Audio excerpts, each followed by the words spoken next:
Well, boys. Yeah. Big news. Yo. My appointment to FEMA should be finalized within the week. Oh, great. They've already discussed the matter with the senator. He was agreeable. So was this the senator with like the bulging robot veins in his head and the glowing red eyes? Well, that was the guy who I was talking to. The senator, you know, he was being blackmailed because he recently came down with a virus of sorts, and now he needs I hear that's going around. Yeah. So that's what's new in my life. What about you guys? I'm dog sitting this weekend. So many possible worlds, but we got this one. So many possible worlds, but we got this one. Welcome to the Worst of All Possible Worlds, the first and only podcast that will sit your dog. I'm the worst of all possible AJs. I'm the worst of all possible Brians. And I'm the worst of all possible Joshes. If that beginning part made you smile, you're going to be on board for this episode. If you had didn't, no idea, go fuck yourself. Get out. I don't love you anymore. That's right, Brian. We've been doing this 100 episodes. 100 We're so tired. episodes, baby. The 100th episode spectacular. We're back with yet another case study in the pop culture of this dying empire. This week, at long last, talking about my favorite game of all time, and many people's favorite game of all time, Deus Ex. That's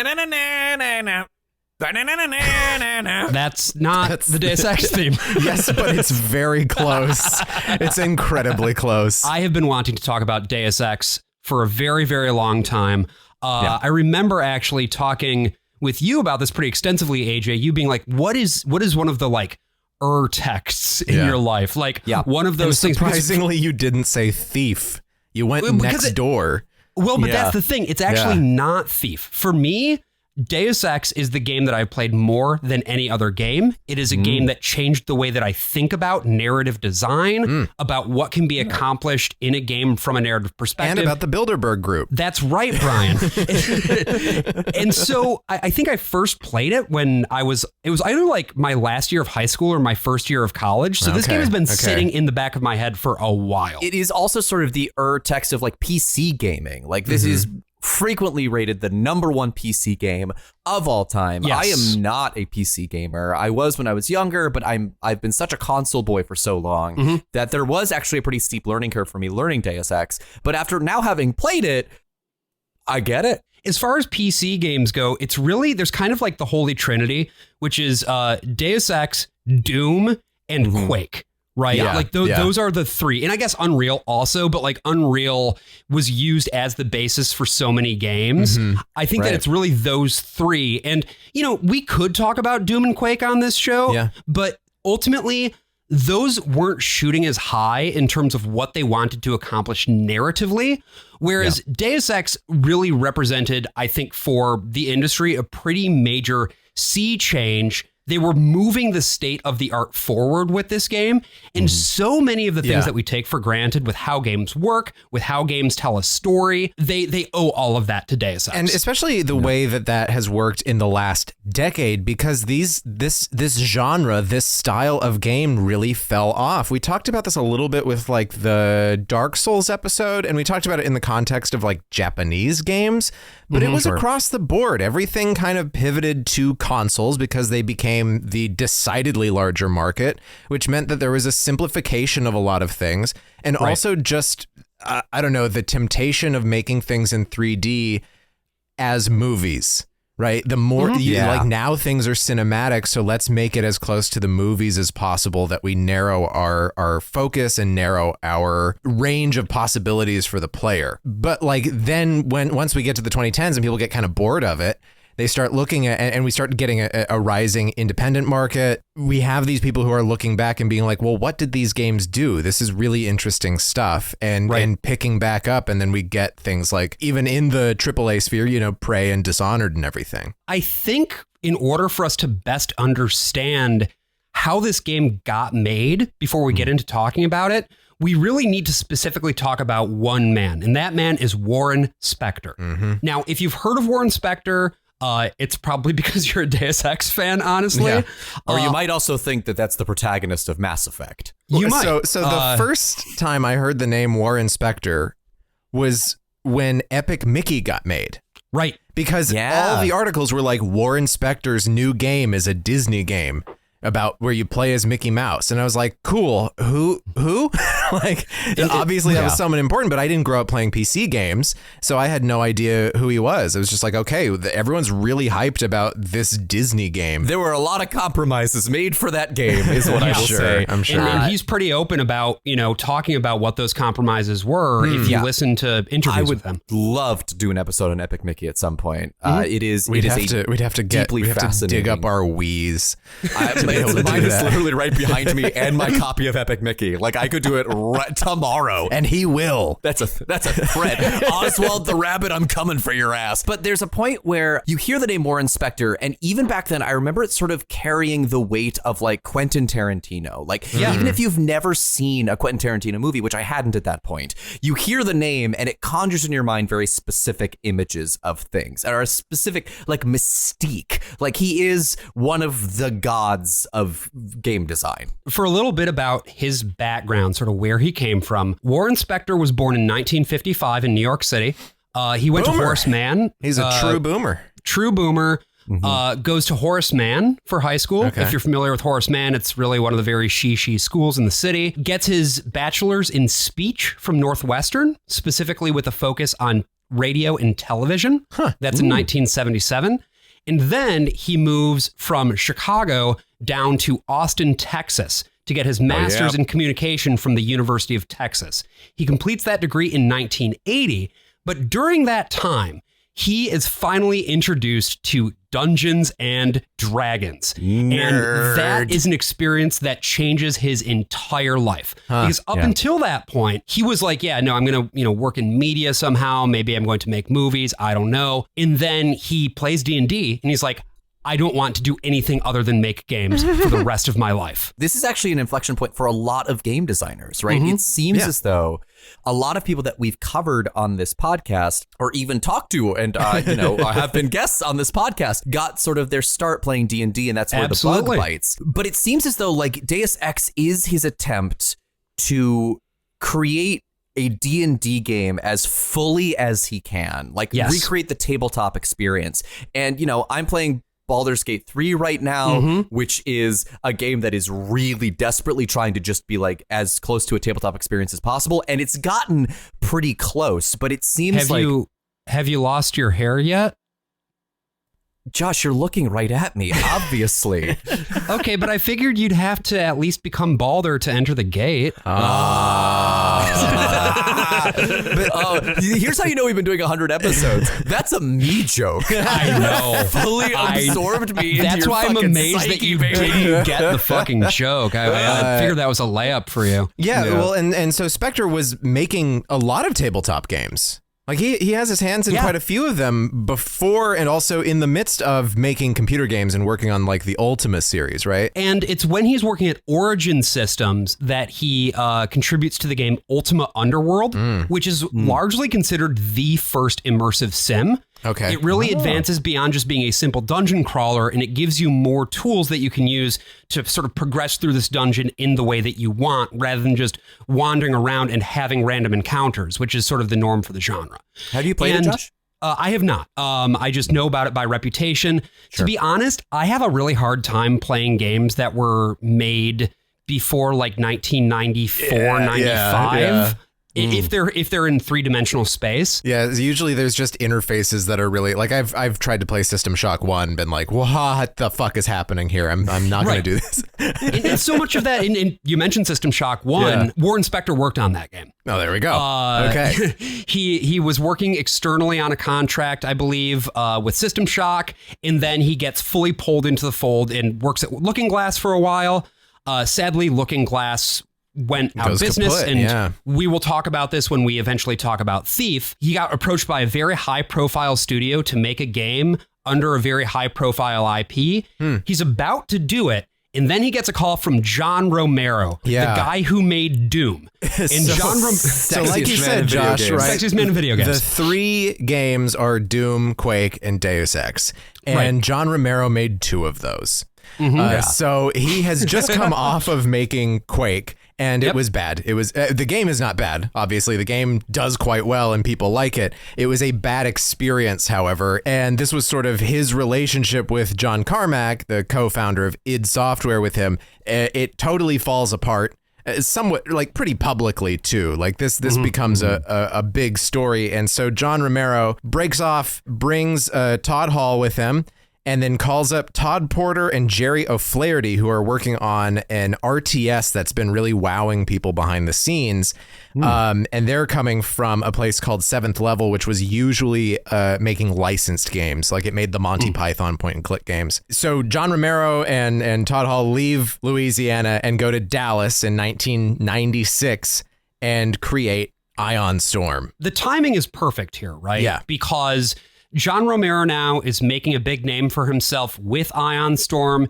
They're sort of pitching themselves as being like the studio for auteurs. Just for reference here, like Daikatana's production is happening all throughout all of this. Right. And that goes quite poorly on every possible front. Although he did say it was more pleasant making Daikatana than it was making Quake. But it was not pleasant for, I think, anyone else at Ion Storm, right? They were having a bad time. No. This is a guy coming off of, Doom at one point was in more computers than Microsoft Windows. It was like the one piece of software that everyone had, right? It's like when you look up the ratings for like Rodgers and Hammerstein's Cinderella in 1957, they're like, oh yeah, 115 million people watched it and there were only 50 million screens. Like everybody had Doom. That was a weird comparison to make, and I'm glad that you rode with Doom me. was the Rodgers and Hammerstein Cinderella of its time. I don't think you'll find a single person that disagrees with that.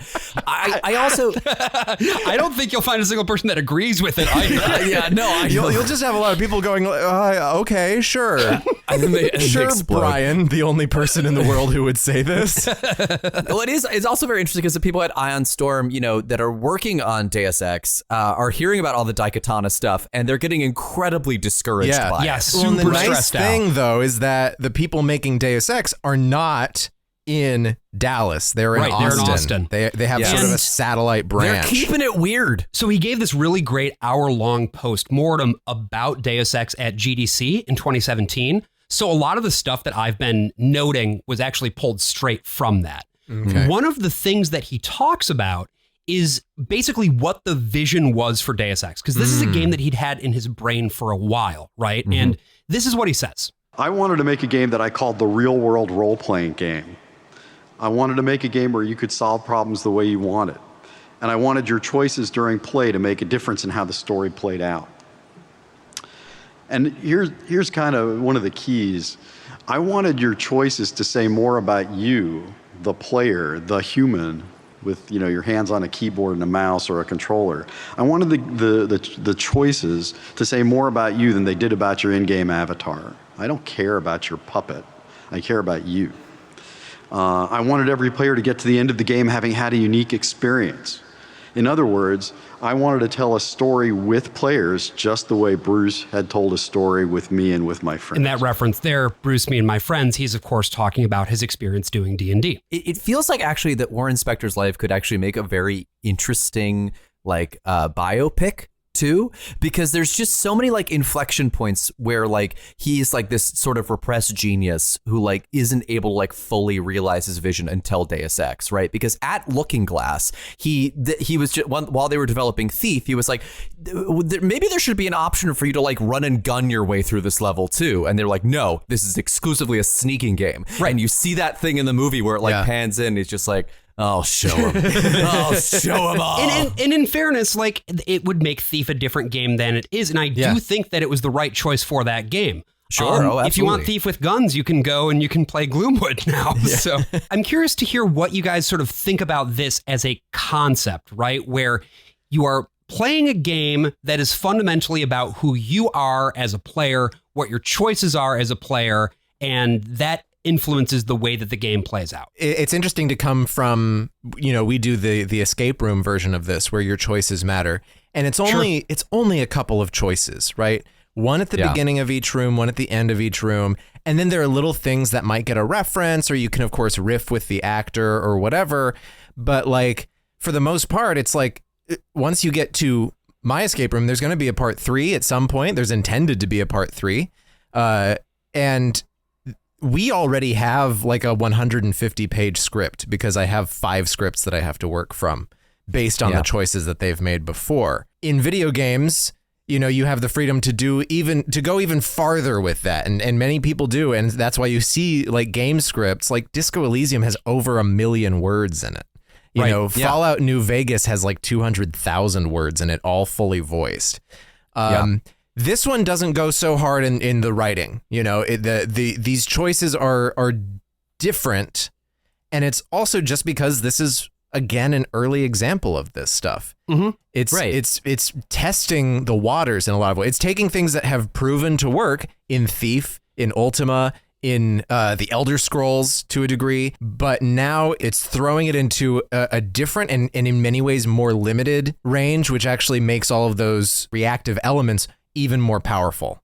Right, because of how much smaller it is in scale, and to give you sort of a sense of the complexity of like how to build a game with that many choices, where the like players' choices actually matter. I can't, with a good conscience, recommend this game, but in Detroit Become Human, oh god, there is a thing where they actually just show you the physical map of your choices and how quickly things branch off into different things, and how it allows you to wrap your head around how difficult these things are to write and create. And it's also why a lot of video games don't go down this route where your choices actually matter, because it's a matter of money. It's a matter of time. It is like sort of the ravages of capitalism just reach their hands into games and corrupt them. And to be fair, like you, at some point, no matter what project you're doing, you have to make hard decisions about what you're going to keep and what you're going to cut. And Spector talks about this a fair bit in that GDC talk, where I guess originally he had wanted to have a mission where you went to like a concentration camp and liberated 200 people. Like that was just never going to be in the scope of something like this, you know? Yeah. Oh my God. So you've got to figure out how you get from those ideas to the actual finished product. And so for Ion Storm Austin, it meant having a lot of really difficult conversations about these things. Now, specifically Harvey Smith, who is the lead gameplay designer on this game and later on would go and do Dishonored. He's heavily credited with a lot of the work on this. Once it started getting underway and Eidos got a good look at it, which was, you know, the publisher, they were like, oh shit, yeah, we should give it a little bit more time to cook. And so Warren Spector was in fact allowed to cook. They made some choices in terms of, you know, what they would get rid of. And Deus Ex is finally released to the general public on June 23, 2000 for Microsoft Windows PCs. Compare it to like Half-Life, which came out around the same time and pushed millions of copies. This made something in the hundreds of thousands. Now, for Ion Storm, this was great because everything else had failed. Daikatana was a disaster. It was a PR disaster. Dominion also didn't do well. You're not an Anachronox fan, Brian? Well, apparently Anachronox is good. Heads? I have never heard of it before working on this episode. But yeah, I mean, if you look it up, Deus Ex sold a few 100,000 after its original release, which back then was good, but not gangbusters.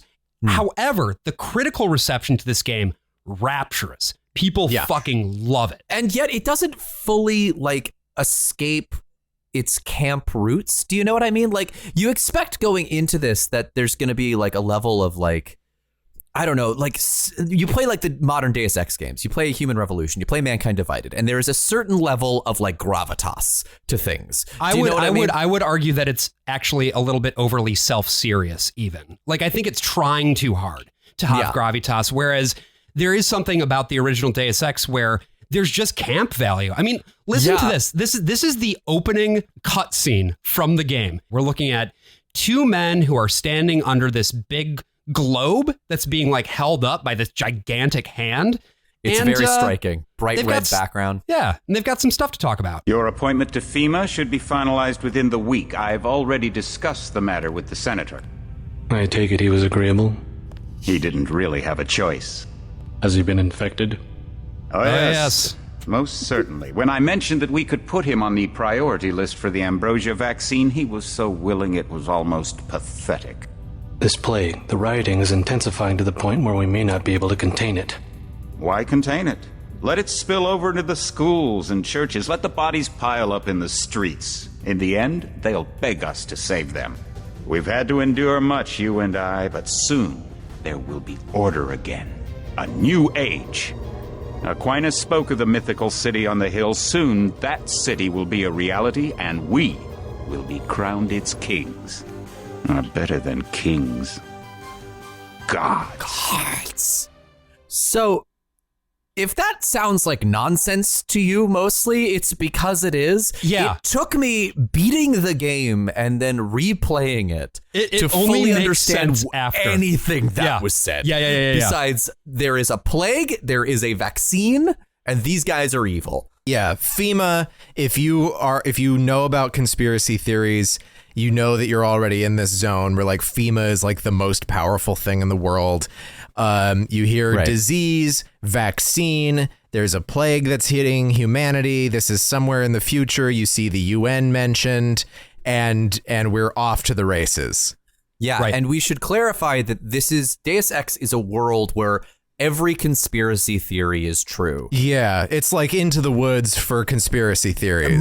Most conspiracy theories always like come back down to like they're like either like some race shit or like anti-Semitism. Like at the end of the day, like that's sort of the end goal of pretty much any conspiracy theory. And this one imagines a world where what if they're just kind of harmless mostly and like completely devoid of any racial connotations, which aside from the Chinese, except for one very glaring area, which we will get to. Yeah. But yeah, the Illuminati are in this game. Mm-hmm. There are several, the Area 51 plays obviously a huge role in it. Do you want me? I took a log of every like real world conspiracy theory that was gathered. You can do it like we didn't start the fire. Okay, so we've got Roswell, we've got cloning, cattle mutilation, gold standard, mole people, black helicopters, FEMA, vaccines, which are poison, but also only available to the elites, Switzerland, data mining algorithms, the UN, wealthy bankers, Men in Black, Bilderbergs, The Man Who Was Thursday by G.K. Chesterton, the Knights Templar, alien human hybrids, Illuminati recordings going back 837 years, think tanks, the smallpox vaccine, DNA samples, internet hardwired through Area 51. Yes. The Greys. The EU. 1723. Adam Weishaupt. The Trilateral Commission. I guess you could also say Vandenberg Air Force Base, which Majestic 12 is one. Oh, Majestic 12. It is written in there. I just must have glanced over it. Vandenberg Air Force Base is now Vandenberg Space Force Base. Fun fact. It is? Yeah. Well, because it's the Air Force Base that we did so many satellite launches and so many missile launches from. Yeah. There's going to be a lot of different like points about different operators, organizations. Yep. A lot of it will be silly and nonsensical, and that's kind of the point. They just wanted to build a world where that whatever weird guy walks up to you and says, "Hey, did you know that blah, blah, blah, blah, blah?" It's all true. Yeah. No matter what, that guy's right. Dale from King of the Hill is correct about everything. Yeah. This is the year 2000, right? The X-Files has been on TV for a very long time and this is basically all of these things have been featured on the X-Files. Of course, there is Coast to Coast with Art Bell. People are just sort of into this. This is just a big part of culture. The Roswell alien thing, especially speaking as a New Mexican in the 90s, everybody loved their Roswell aliens.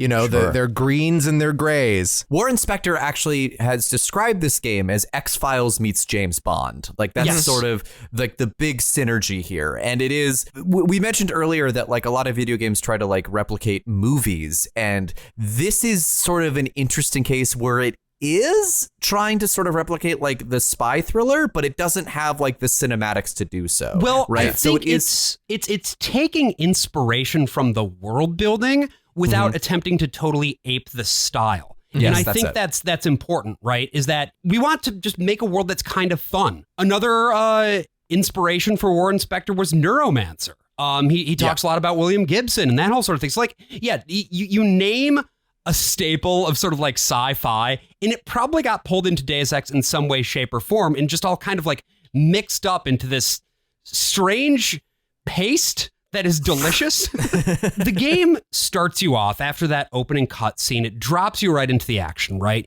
You are J.C. Denton. You are a nano-augmented super spy. You get a character creation screen that may as well not exist. You just choose between 5 different faces, and then you can upgrade some stats that regard like how you shoot guns or how you hack things or how you swim. But at this point, because you haven't even started playing the game yet, you have no idea what this point system even does. You can play the tutorial before this and get a sense of what those things would do for you. And I do recommend that because this game is not going to teach you how to play it in that first level. No. It's going to throw you into the deep end. And speaking of the deep end, don't forget to put points into swimming. Just one. You don't have to put more than one point into swimming, but don't leave swimming empty. I maxed out swimming. You did? I'm an agent of fucking chaos. There's you can also name your character, right? Yes. It doesn't matter because your code name is JC Denton, and that's that what way the voice actors as. get an easier job because they just say one name.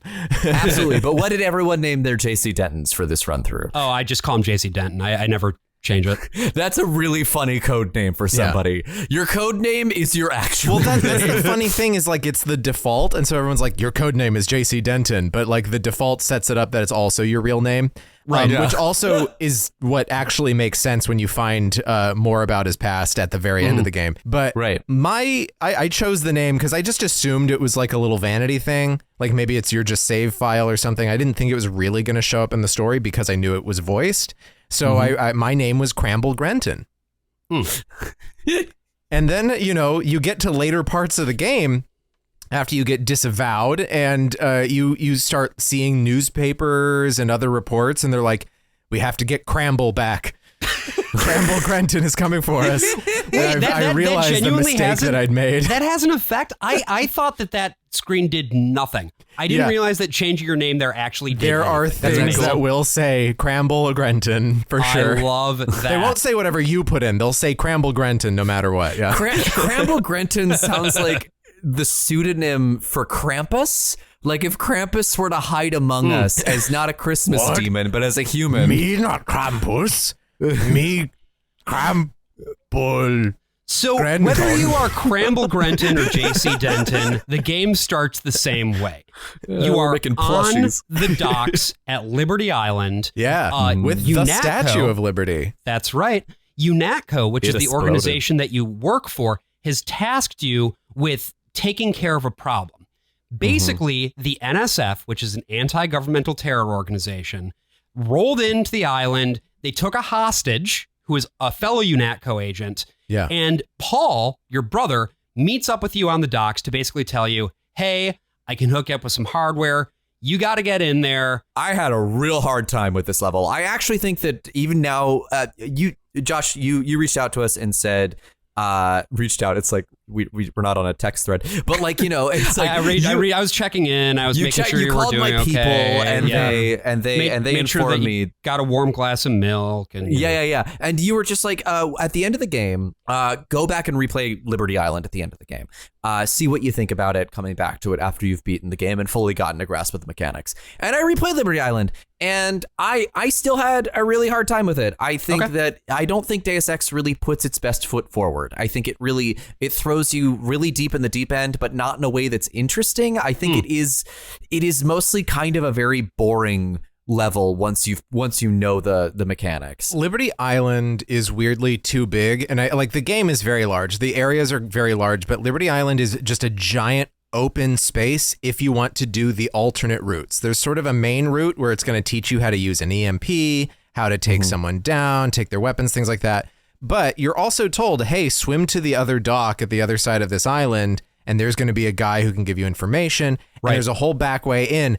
But it's just a giant island. You're just walking really, really far or swimming even farther, which I guess, you're just funneling people into the usual critical path. But it is a little funny just in the way that works. It kind of, this first level, I think, puts its alternate paths, including the vents and everything, behind the thing that you'd want to be avoiding with the alternate path. Yeah, that's fair, because there are on the island a lot of guys, for one thing, a lot of potential enemy opposition. The game does throw you a bone in that there is an allied robot turret that walks around, and sometimes you can kite the opposition into the path of the turret. But it's also like, at this point, you're just getting started. So we should take a moment as well just to talk about how the game feels before you've had the chance to put points into the skills. Which is to say, it doesn't feel great. It does the weird thing that like old Elder Scrolls did this too with swords, which is even more annoying. Like this at least gives you a very clean display of like, this is how this is going to work. If you're low leveled on like, say, handguns, and you point a handgun at someone, there's your regular targeting, but then there's also this little like cross that slowly moves in, and until it's moved all the way in, your shots will go really wide. Right. And so you're less likely to hit someone the moment you start aiming, and then like the longer you're sitting there aiming at someone, the more accurate that shot is going to be.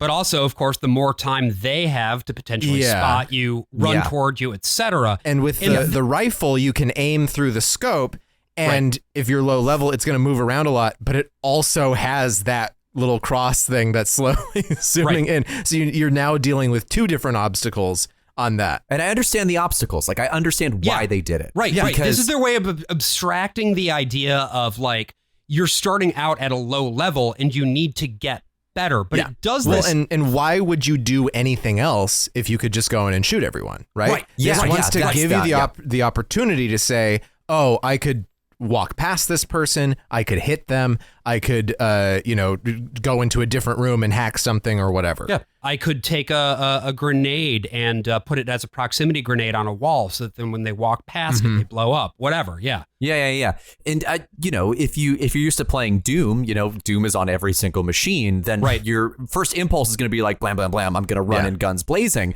But this game is also like, you can do that, but also, wouldn't it be easier to not and like just sneak around and do some light platforming in the first person? Wouldn't that be easier? It was 2000. It was the style at the time. I know this is a meme. I discovered this was a meme after the fact, but truly the rage that ladders filled in me in this game. My number one enemy is ladders. These might be the worst ladders in gaming. I've experienced some bad ladders, but like these are bad ladders. The ladders in Thief are also pretty fucking frustrating. That was going to be my question. If it was the same sort of ladder situation, because you don't just click a button and climb the ladder. Oh no, you have to like maneuver yourself up like a snake. Like you can just slide off and then you'll fall to your death.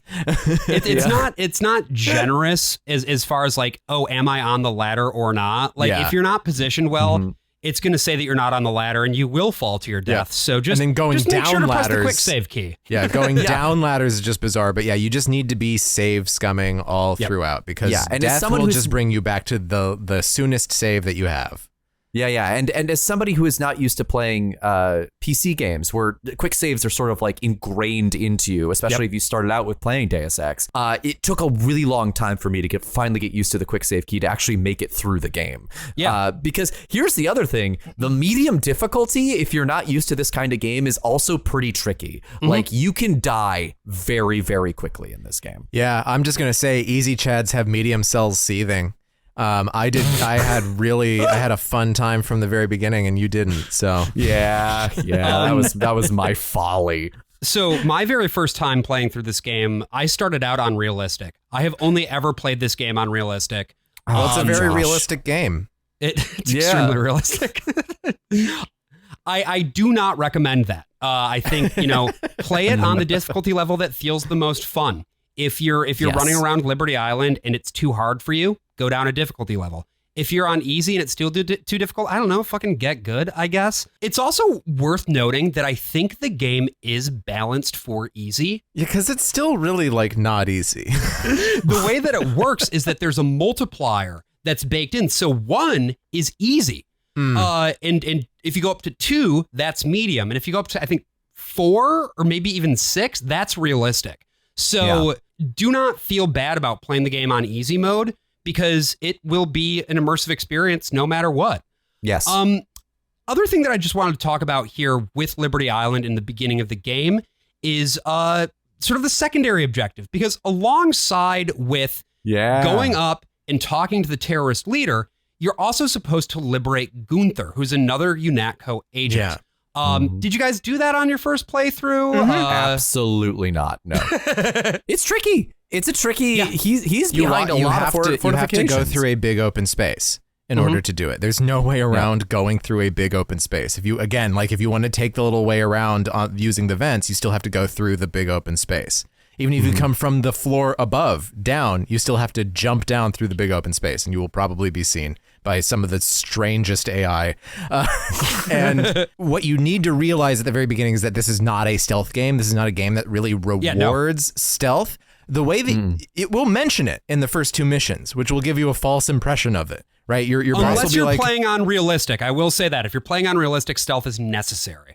Sure, but I mean, you can't do you can do a true stealth run if you're insane, but like the game is not really designed for you to like never raise an alarm. There's no like Hitman do a perfect run without raising an alarms kind of thing. Right.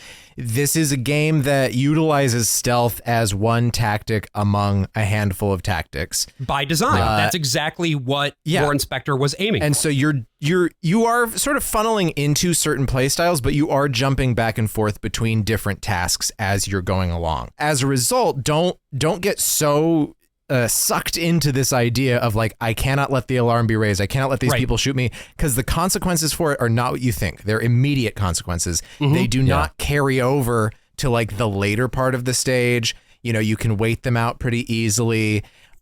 These things will change and shift and pass. And the same goes for the secondary tasks. These are not things that are like necessarily going to change the course of the game, interestingly enough, even though there are choices you can make that will. Stuff like rescuing Gunther will just make it so that he kills everyone on the ground floor. Right. Which just as long makes as you things give him a your little, pistol. Yeah, it just makes things a little bit easier for you. Right. Yeah, but you're right, Josh. He takes away your pistol, which is very important if you haven't found a different gun. And most of the time, these rewards will be like, someone gives you something, you'll get a key, you'll get a code, you'll get access to some power-ups or whatever, or they will also like lend their firepower to your efforts, which is very useful. But also, like, if you don't do it, it's fine. There's so much stuff that you can just not do. And I think that, like you can see, I my playthrough of Deus Ex was 32 hours, which I don't think is too unusual. For a first playthrough, the first 3 missions of 12 were probably the first 12 hours of those 32 hours. So almost half of the time was spent in the first 3 missions, because I would try to do everything. I would try to see everything. And you just shouldn't do that. You just should not do that. See what you see, and then just replay the game again and see some more stuff. Like it's a very replayable game. Because honestly, the rewards for doing it too, like even if you do find like the secret stashes or whatever, you're probably not going to be able to carry everything in there because your inventory is tiny. Right, there's small. no room, which again is by design. If you could carry everything around with you like in Hitman, it would disincentivize you from picking sort of one way in or optimizing one way in, which is what you're supposed to be doing. Yeah. And then if you want to go back in the next round and say, oh, last time I did rifles, this time I'm going to do explosives, you can do that. And so there are a couple more choices that come up at the end of this level. You get to the top of the Statue of Liberty, which, by the way, the head was blown off by French terrorists who think that France shouldn't have given us the statue. You know it. It is. I mean, that's so goofy and it's so lovely. It's such a really great piece of world building. And I think what Deus Ex really thrives in is building this just like Looney Tunes ass world where the fucking French would blow up the Statue of Liberty. Nobody cares about the Statue of Liberty. The voice acting, too, I think is so much a part of why this is the way that it is. Because when JC gets up to the top of the statue, rather than just arresting the NSF leader and calling it a day, he can have this big extended conversation with him about taxes. Just listen to this. Don't shoot. I surrender. So you think you know better than FEMA what to do with this month's ambrosia shipment? You're too late. It's on its way back to the people, and you can't do a damn thing about it. Tell me about the shipment, and I'll order the troops to pick you up as a prisoner instead of a corpse. Ask away. We already won this round. Where are you taking it? We're just giving ordinary people the same chance to survive as the bureaucrats in Washington. You'll have to unload in New York because the choppers would spot you at sea. I think the government made the plague on purpose to get rid of the population growth. Oh boy. Just answer the question. Regular John Don't Stewart. believe me? It's all in the numbers. For 100 years, there's been a conspiracy of plutocrats against ordinary people. Do you have a single fact to back that up? Number one, in 1945, corporations paid 50% of federal taxes. Now they pay about 5%. Okay. Okay. Number the two, corporations. In 1900, Based. 90% of Americans were self-employed. Now it's about 2%. Okay. So, It's called consolidation. Strengthen governments and corporations, weaken individuals. With taxes, this can be done imperceptibly over time. It's just I love this shit. This is I really good love it. stuff. No, Yeah. this is so you, Josh. That's the other thing, is that the whole time I was playing this game, I was like, it's such an urtext for your sense of humor too. Yeah, I think this game, like it really, and it actually sort of predates a lot of meme culture. Like I feel like there's so much in this game that, because it was done earnestly, has so much more comedic value than if they were like winking at the camera the whole time. Yeah, you know? but I do think that tonally they understand that there's kind of a B movie thing that they're aiming for here with some of the dialogue. Like this is not one. They're trying to explore ideas, certainly, but they're not doing it in a completely self-serious way, which again is a problem that plagues the modern Deus Ex games. Yeah, it feels like that scene in Walk Hard where they're just explaining like all the different like side effects of drugs. Well, and you'll have these moments with JC because JC almost never talks about anything other than just like the task at hand. Right. You know, Yeah. and then like you'll get a conversation where he starts talking about like the value of self-determination among societies. And you're like, what? Where the fuck did this come from? What's happening? Well, and this is something that I asked Jay, who was actually the voice actor of JC Denton, in a separate interview. And he told me a little bit about sort of the way that delivering that dialogue worked and how it felt. It was nice to be able to go in and know that no matter what, I'm doing this guy this way the whole way through. Yeah. That was comforting. And it made it easier, especially considering there was 11,000 lines of dialogue that JC was doing. However, when I did get some of those ridiculous lines, it was fun to do those in that way. Right. And just doing them in that way was fun. You know, it was just, so it was like, I had to lean into the seriousness all the time, but inside in my head, I'm like, oh, this is funny. So what's really interesting about Liberty Island is that your actual hub is there on the island, but it's not where you start.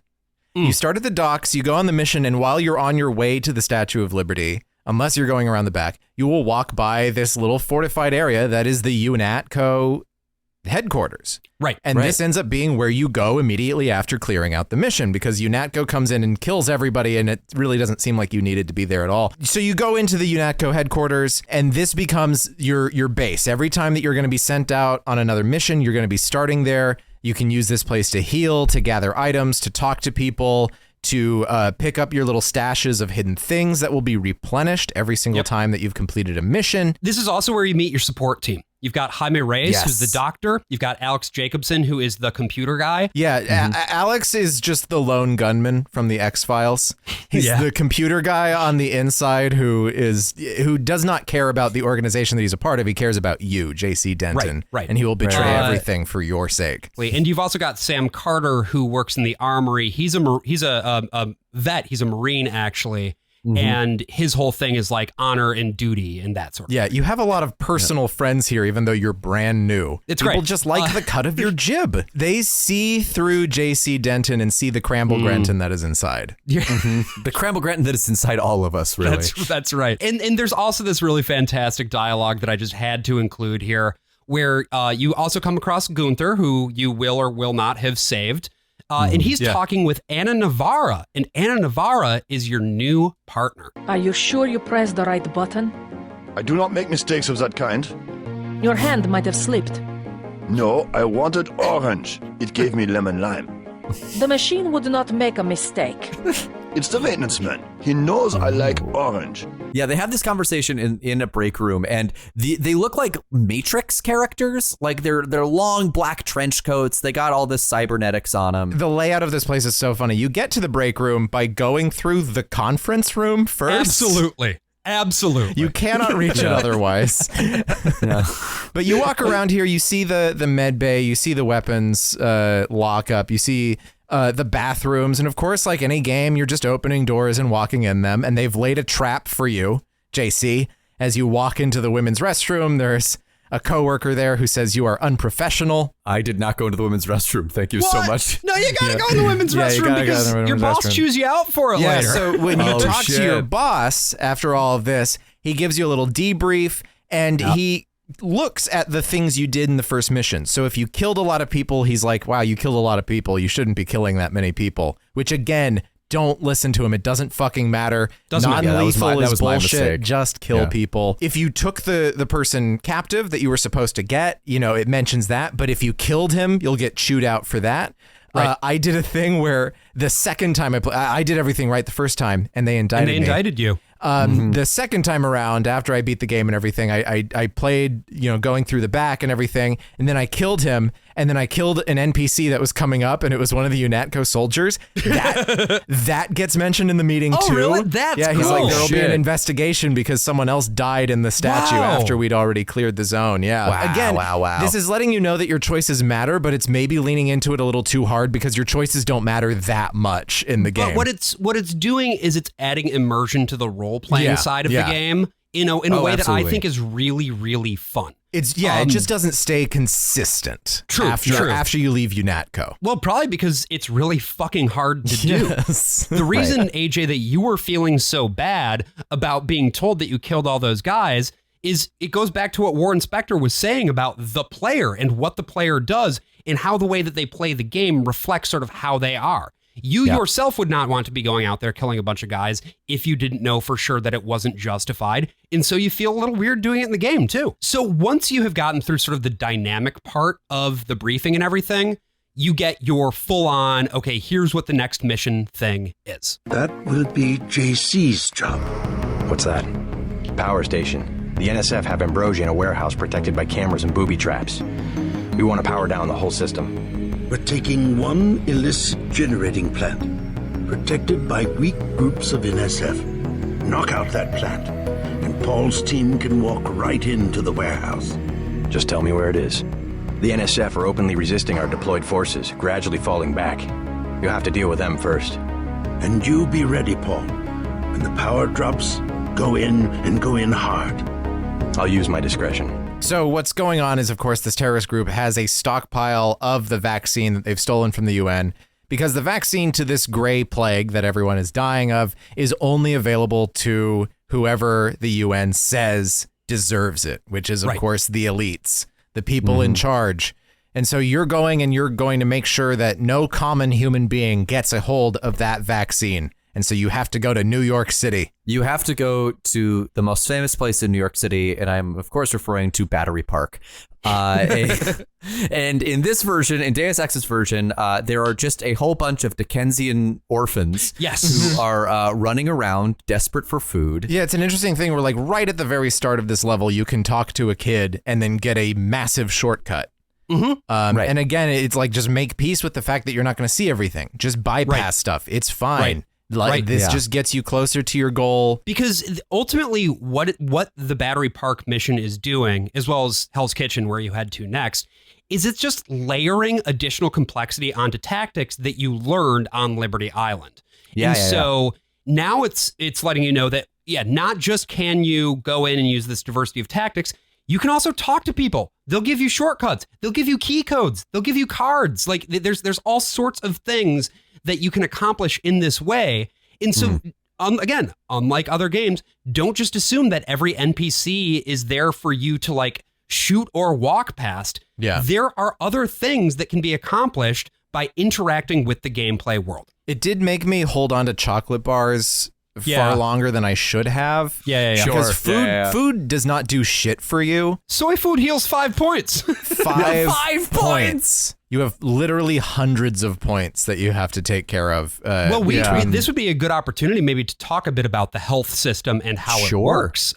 Because it's I a don't little totally know unusual. how it works. You have your main hit points. You take enough hits, you die. Especially hits to the torso and the head. But also if your legs can get totally destroyed and then you're just crawling for the rest of the level. Yep. I don't know what happens for a while. Does it, because I had my right arm get destroyed and it didn't affect my ability to like use a weapon. But if both of your arms go out, something happens? No. No? That feels rare. This I is don't know how not that a would Metal happen. Gear Solid 3 situation. No, but if you lose your legs, then you just have to crawl around on your torso. The legs is a thing, but like other than that, they're coming soon. So full disclosure on this, I was having a really hard time learning how to do this game. I didn't get the mechanics. I think I described it as being like 3 months into Algebra 1, and I'm the only kid in class who doesn't know that X can be a number. Like there was just something that was not clicking for me. And so Josh hopped on a call with me and watched me play Deus Ex and told me everything that I was just not optimized to do. And one of the things was the health system, which is there is a tab in your inventory that you can click on to manually distribute health points to specific body parts. So if you just take a health thing normally, it'll equally distributed, I think, amongst all of your body parts. But if you go in manually, you're actually able to heal the parts of you that you need to in order to survive. And for example, you have legs. Yeah, I never did that. I never had to do that. Easy mode. Yeah, easy mode, baby. It is. It's the higher. I mean, on realistic, it is necessary to be doing this all of the time because you get 3 shots at the most before you're dead.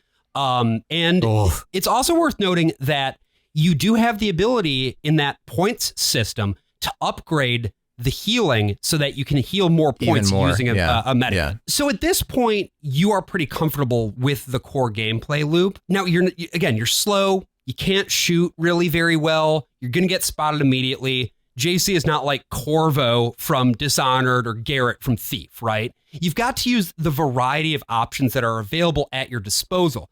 And there's no better example of this than when you move on to Hell's Kitchen to eliminate the guys who are having the ambrosia in the warehouse or whatever. In terms of getting in, you can climb over the roof. Yeah. You can drop down and just go through the back door. And here there's a lot of secondary missions. And here's another point where I wasted a lot of time because I sort of accidentally ended up on the critical path first. Oh, okay. I didn't go down to the bar. I didn't meet the smuggler. I almost never met the smuggler. I met him only in the very last time you get to New York. I didn't go to the hotel. I just went down the main mission and I tried to like backtrack after completing it to be able to do the side missions. And it was just this area is confusing.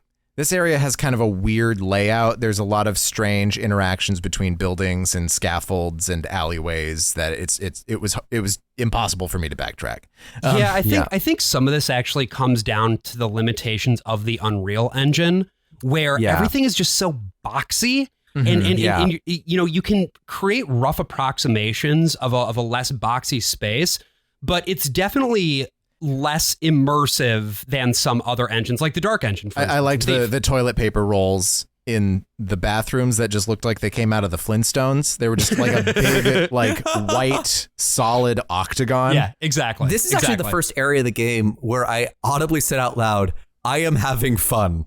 Because it was open. It was a big area, but there was stuff to do in it. I feel in Liberty Island, there just wasn't a lot there. And this one, you could go to this bar, you could have these conversations. I love talking to the pilot for the first time. And he's just like, well, I'll tell you all my secrets if you buy me more beer. Yeah. And so you have to keep just feeding this guy beer. Damn, and he tells you nice. all about Area 51. Yeah. And then like there's a hotel subplot where you have to save this guy's daughter. Yeah, there's from this a pimp. hotel called The Ton. And it just used to be a Hilton, but the first 2 letters are burned out. I do really like that. It's weird that the family that owns it is called Renton when you're already J.C. Denton and also by birth you're Cramble Grenton, and it's the Ton Hotel. It's like we need a different last name in this game somewhere, guys. Did you interact with that subplot at all with Renton and his daughter and JoJo and the whole thing? Yeah, I did too, because if you don't free them from the hostages, they're fine anyway the next time you meet them. Oh, interesting. It's just if you try to rescue them and they get killed, then they're gone forever. But if you don't do anything, then everything just sort of works out. This is a trolley problem, essentially. Yeah. There are so many fun little interactions here that make the world feel a little bit more real. And so it's less, all I'm doing is going in here and completing this one objective, and more, this objective is the main thing that the rest of this fun interaction and world hangs on. I think. Yeah. And all of those interactions are very smartly done because, not that I know from this level, but knowing from the future levels where you do the same sort of thing, everything points you somewhere.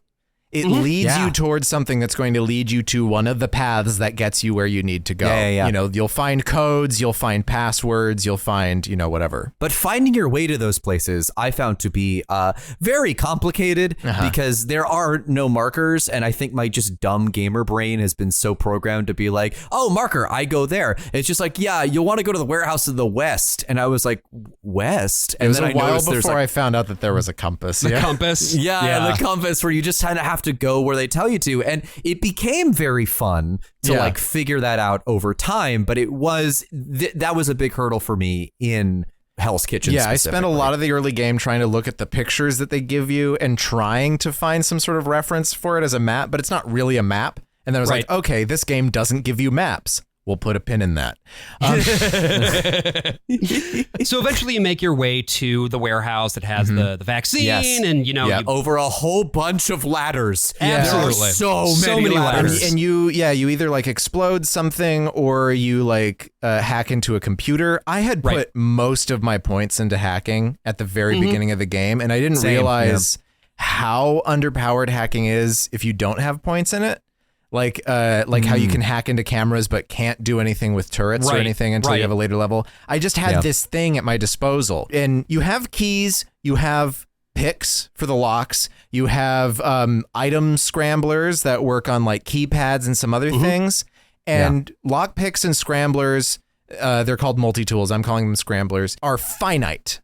Right, they are. You use them up, and they're disposable. Usually, you're having to use more than one at a time. Sometimes you can open something by exploding it, but hacking doesn't use any tools. So if you put a few points in, and I didn't look up a guide for like what's the optimal way to do this or anything. I just was like, hacking sounds like the fun thing to do. I want to be able to make guns turn on people and whatever. You just click the hack button, and then you make sure you get out before the hack meter runs out. Right. And there's nothing disposable. And so it's kind of overpowered. It's a little which I overpowered. appreciate. I like overpowered stuff because I'm bad at games. But it's also one of those things, too, where like, I don't know that it would be more fun to make it more gamey. Because, again, this is something that Human Revolution and Mankind Divided did do. Yeah. I don't mind just clicking the hack button. I'm okay with that. Yeah, well, the problem with like a mini game is that it's fun to do a few times. But like you have you could potentially hack a whole bunch of things. Right. And there are other ways.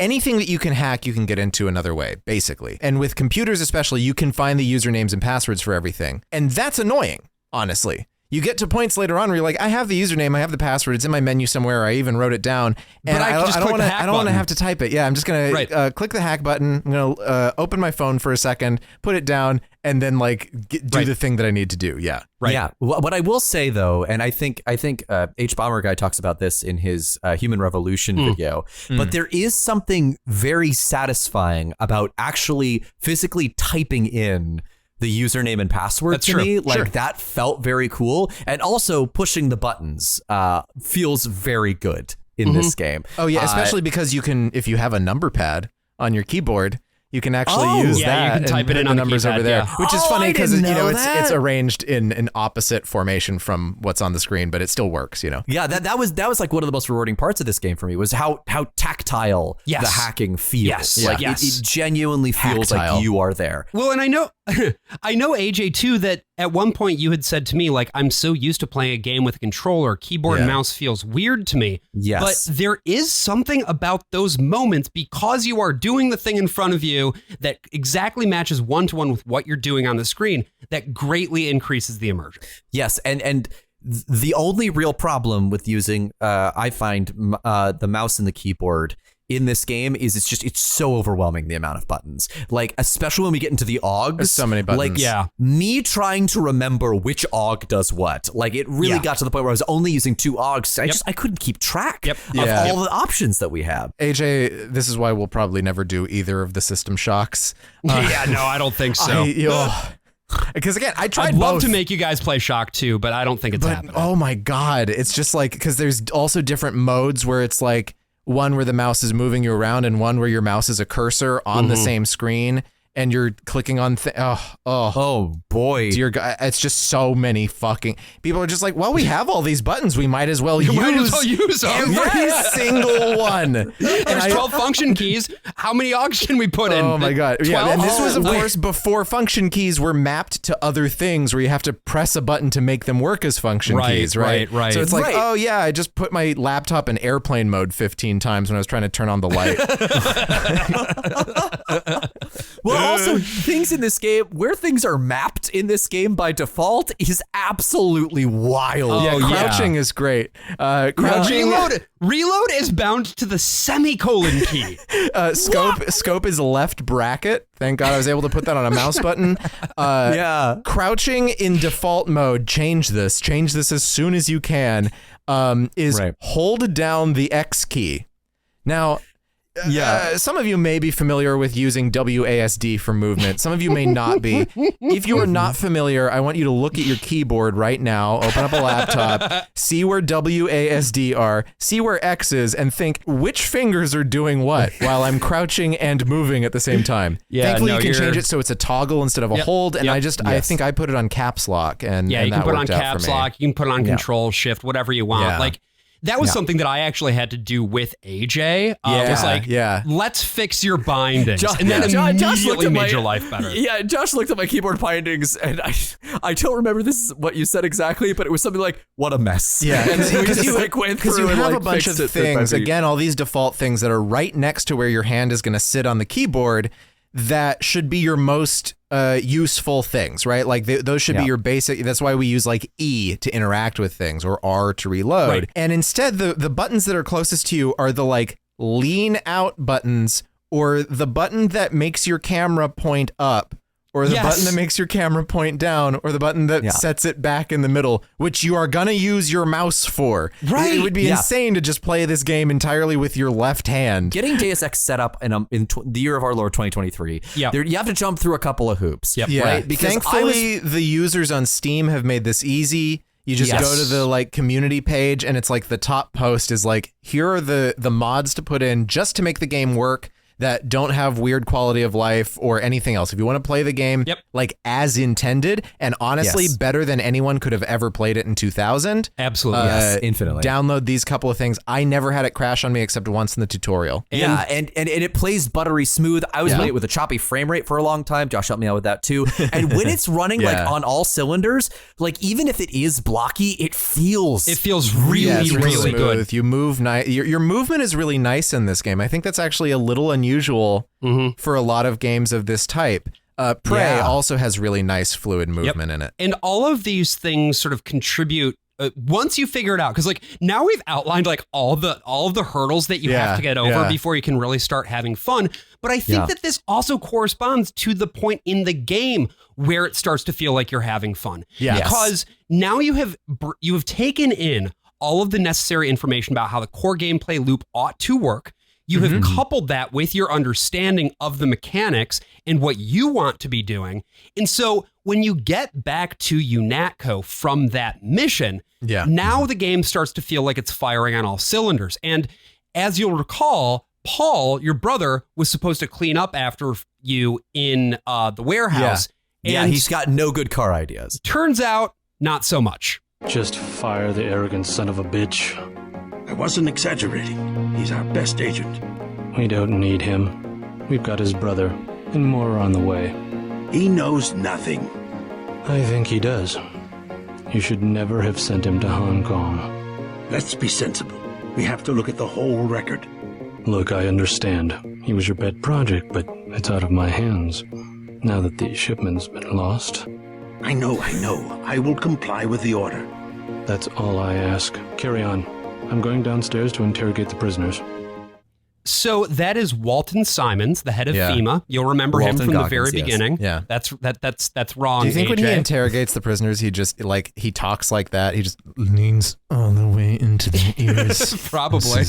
Hey, where are you keeping the ambrosia vaccine? And they feel my mustache in his mustache in their that's ears. That's probably what he does. Yeah. Well, because here's the thing. There's a crucial component that we're missing when you're just listening to this, right? And that is the uncanny facial animations, those Unreal Engine ass facial animations that really accompany are this unreal. dialogue. Yeah. And so when the dialogue sounds weird and off-putting, just know that when it comes out of the mouths of these characters, it's even worse. Yeah, no one is moving, no one is doing anything. See, you say worse, but my thing about this game and the voice acting is that for the most part, I fucking love it. Yeah. I think no. What I'm saying is worse complimentary. Oh, yeah. More confusing to watch. Yes. Because what's weird too is that I had mentioned the PlayStation 2 update, which they remastered a couple of those conversations. They did real cutscenes with real animations. And when you watch that, it's oh, this is actually good voice acting. Yeah, no, the voice acting is actually mostly fine. It's just campy weird. as hell, but that's by design. I think. Another funny thing that I love is that there's this little Star Wars hologram answering machine, and people will appear on it every now and then, and they're transparent.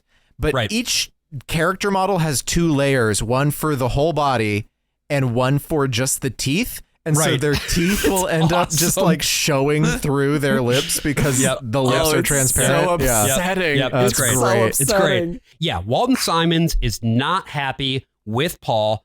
Paul fucked up, and he has ordered Manderley to terminate him immediately. Well, and it's interesting because everything you did the mission, and maybe you did it the ways that you thought were the most right. Or you did some fucky-wuckies on the way over, but... I'm sorry, a what? A fucky-wucky. Fucky-wucky. What the fuck is that? It's a type What are you talking about? It is a type of boo-boo. Yeah.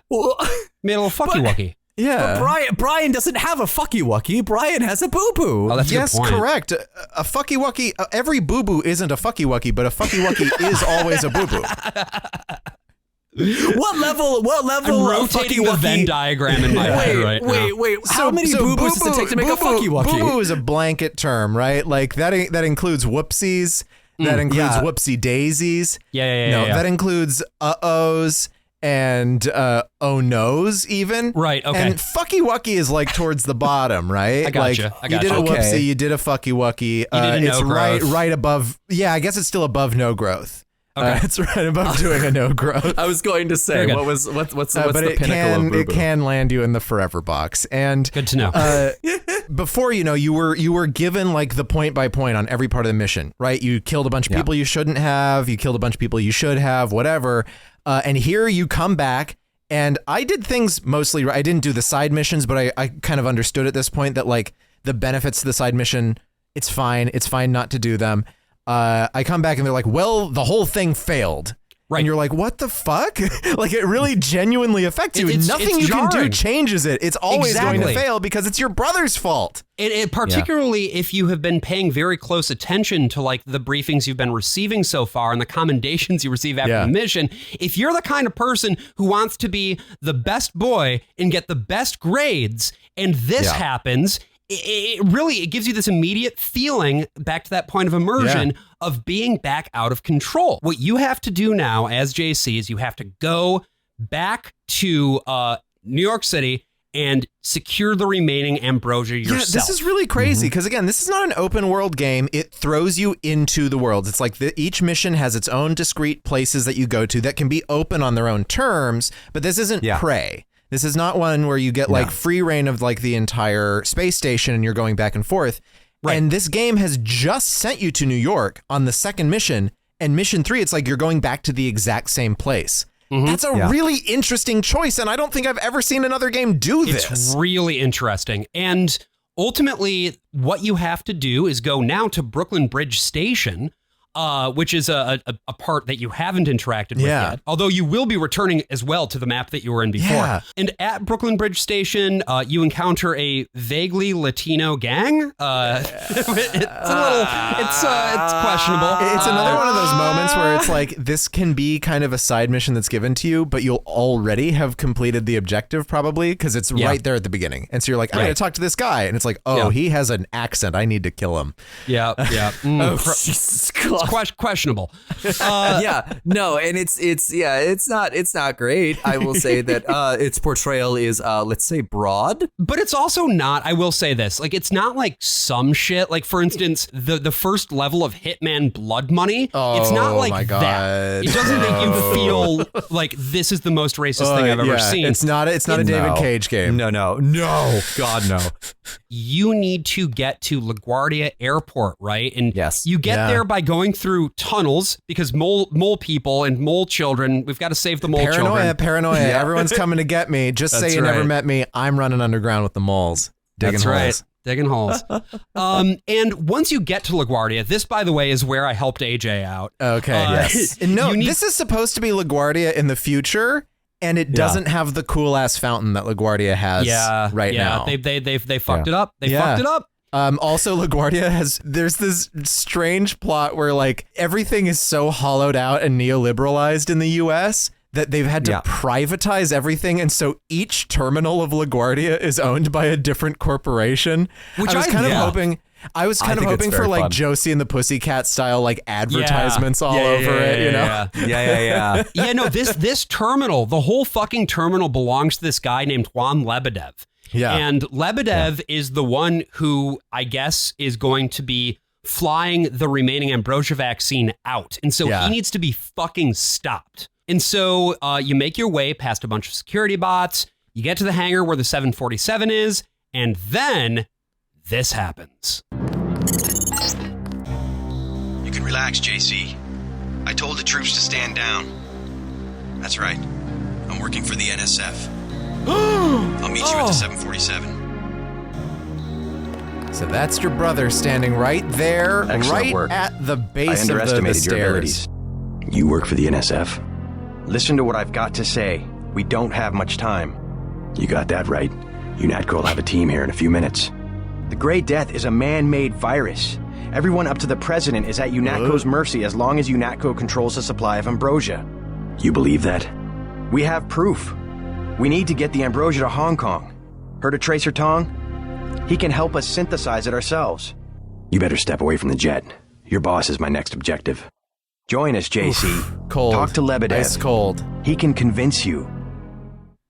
So you do. You go and see Lebedev. You can decide whether or not he convinces you. You get a choice. Here's a very, very interesting choice that's going to have a lot of repercussions for how you play the game going forward. Because while you talk to him, he's like, no, I'm the good guy. UN is the bad guy. You can, it's okay. You can leave. You can join me now. And they do a very smart thing here where it's like, well, of course, like it's the beginning of the game. You're being told that you're part of the evil guys. Like, I should switch. Right. Like that's kind of where your brain is typically going to go. You know, like Josh Sawyer talked about that with like Fallout New Vegas. It's like most people are not going to join Caesar's Legion because they just seem really bad, you know? Right. They're going to do the other ones, the other like 3 other branches, which are still mostly kind of one branch. But you're just not going to do the Caesar's Legion stuff. And it's a very small percentage of people who've done that. But here you immediately get Agent Navarra come up behind you. Right. And she's like, either you kill him or I do. And you realize, at this point, I definitely have a choice. I could turn around and I could try to kill her and then you'll get your ass kicked. Right. Yeah, no, you have 3 choices in this moment. You can kill Lebedev, you can kill Anna, or you can just do nothing. Yeah, you can leave and then she will kill Lebedev. Right. Killing Anna is really hard, especially if you want to kill her and not Lebedev. But if you have the power of save scumming, you just start that little scene over and plant a bomb on the wall right next to where she's going to spawn. That's and then she explodes. You know, what was funny, though, was I got to watch AJ play through this. Yeah. And it was I was so happy that I got to see this part of your playthrough, AJ, because it is one of the most interesting moments in the game. It's the moment where the light bulb goes off and you fully understand what the game is telling you can do. You can see every option on the table in an instant. Oh, I blew her up immediately. There was no hesitation. I turned around. I don't even think she finished talking. I was like, bye. Yeah, no, you pulled out your... And you didn't die? No. See, because that was my problem. Okay, so here's what happens. Because she explodes when you kill her, so I kept dying. Yeah, so here's what happened. I shot her, she started shooting me, and she went invisible, and then she ran into the away. bathroom. And so I kept having a scene with Lebedev, okay, but she was in a different bathroom cloaked. And so during the cutscene, she had lines, and it cut to her in the bathroom. It's like, oh, now I know where she is.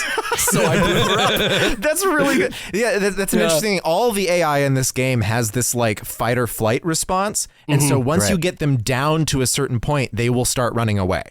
Yes. Like almost every single enemy will have that point where they are able to run away at the lower health, which changes your tactics for how you're going to deal with them.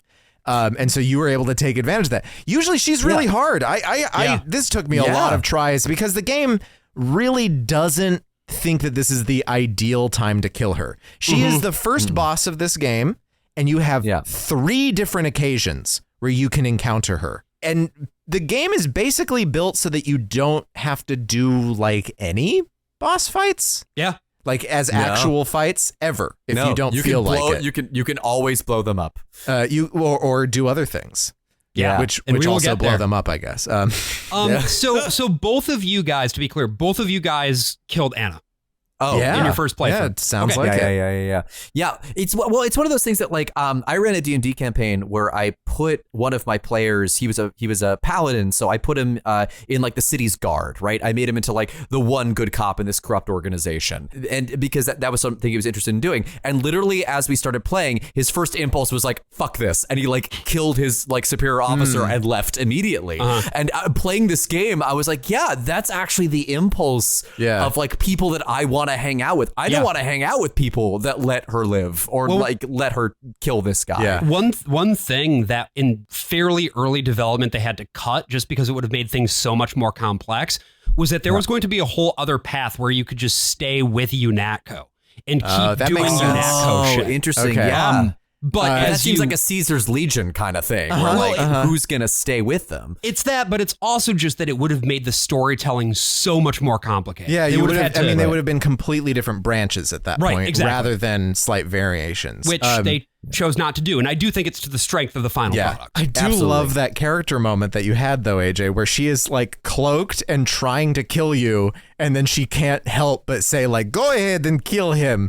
Like it's true to who she is. Hiding in the bathroom, and she's like, that's what's so funny about it. It's like these are people talk about like emergent gameplay, right? Yeah. And this is one of the reasons I love immersive sims so much is that there will always be things that happen differently from the way that they were supposed to happen. Yeah. But if you design your game in such a way that most of those possibilities can be accounted for, you're going to have these wonderful moments where things like this just happen. And it was so much fun to be able to watch that happen to you, AJ. Yeah. So once you have done what you've chosen to do, whether it's kill Anna, kill Lebedev, or just walk away and let Anna kill Lebedev, and then at that point on, she pretty much calls you a pussy every time you see her.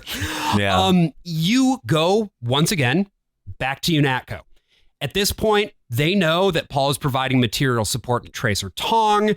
They've activated Paul's kill switch, which is something that they can apparently just do. Yeah, if you've played Metal Gear Solid, you know what this whole thing is about. It's just they have nano machines that are aligned with their DNA that just instantly kill them when you flip the switch on the computer at home. Your mission now, the mission that you're tasked with, is to go back to Hong Kong and eliminate Tracer Tong. However, Jock, your pilot, diverts the helicopter back to Hell's Kitchen so that you can go find Paul. And then we get this. Is this kill switch real? What's it going to do to you?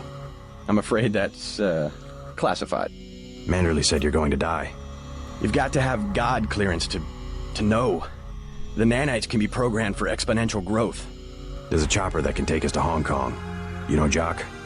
First, you're the only one that can help. I need to send the NSF distress code. UNATCO tracked Lebedev to the other NSF bases and to Silhouette in France. Go on. UNATCO takes payoffs. Silhouette, the other terrorist groups, they're our allies. I'm prepared to believe you.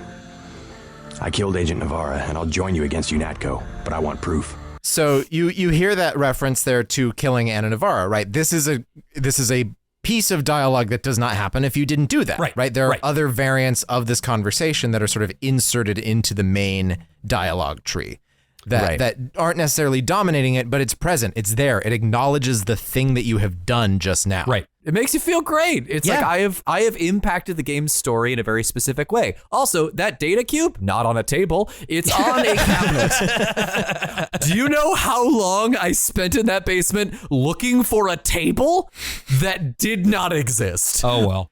I exploded so many times. Someone probably just moved it. Yeah, probably. Yeah.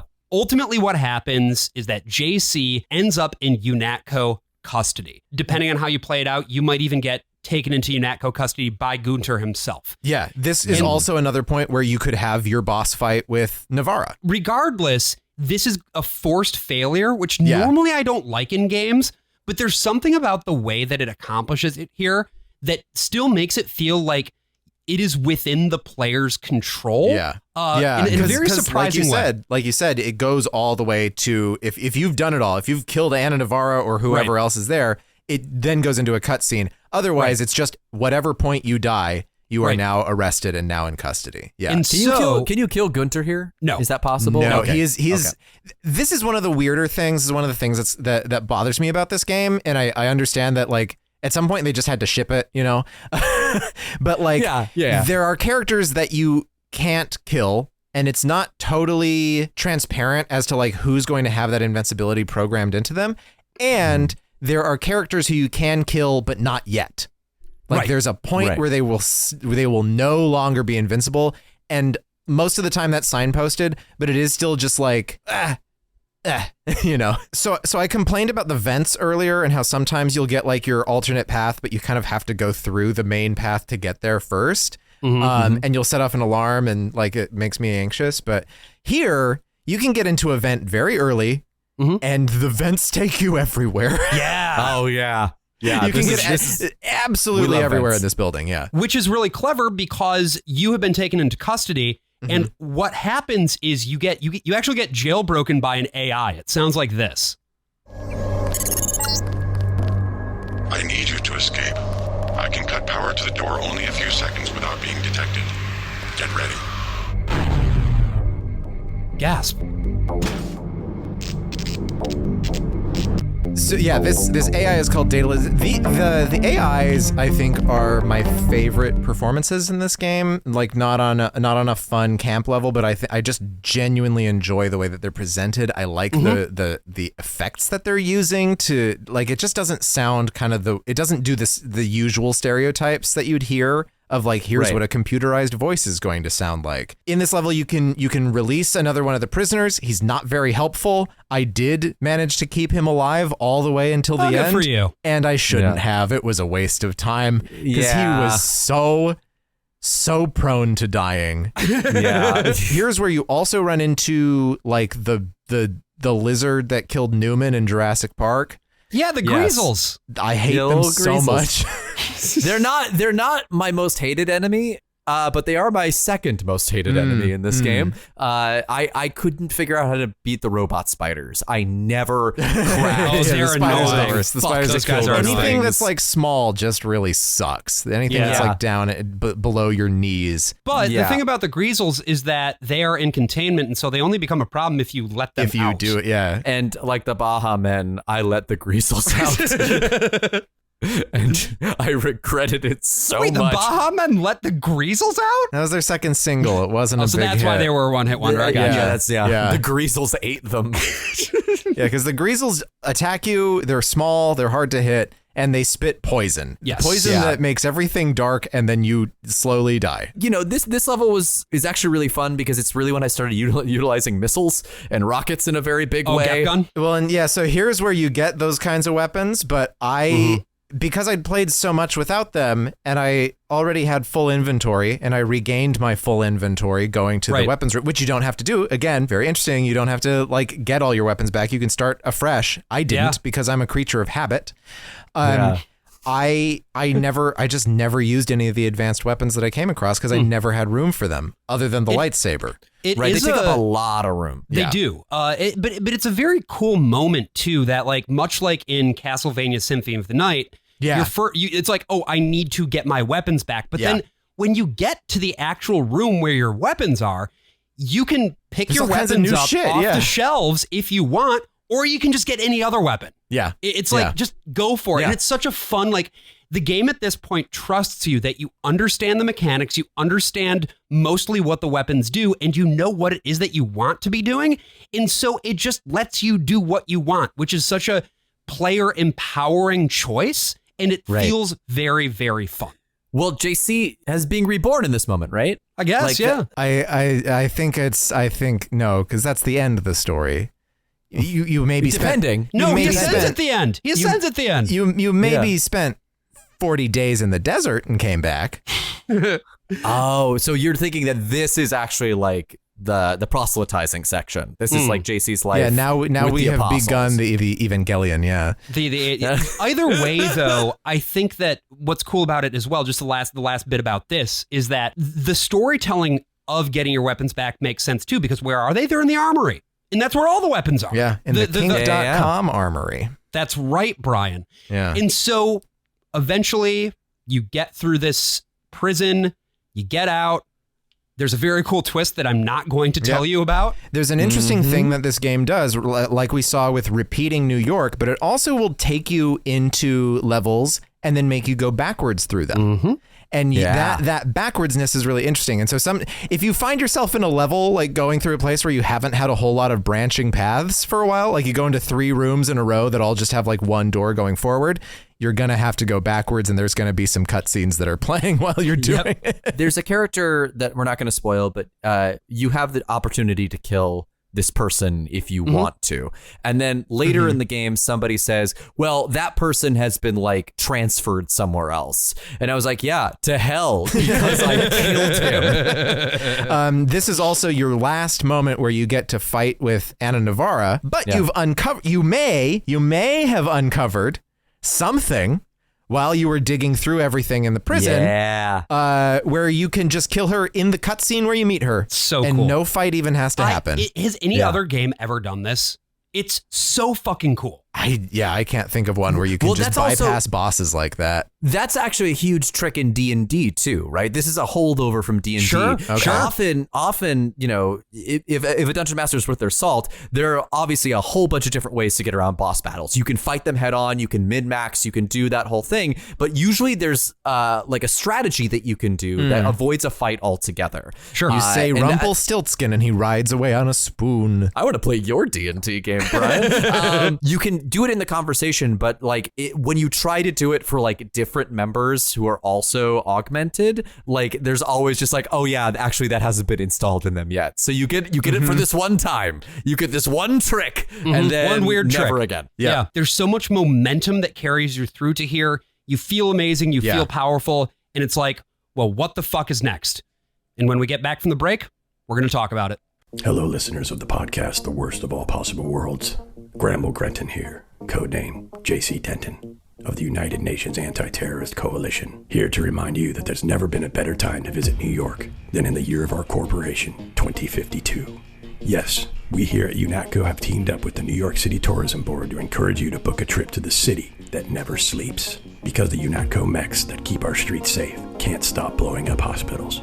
There are so many fun and exciting things to do in New York of 2052, like paying a visit to Liberty Island, where you can see the bombed out husk of the Statue of Liberty, which early last year was tragically destroyed by a French terrorist. Wait, a French terrorist? But they invented toast. Or, if you're feeling a bit spicy, why not visit Hell's Kitchen, home to several murder warehouses and exactly one bar that has a bathroom bigger than most New York apartments. On Wednesdays, it's also a murder warehouse.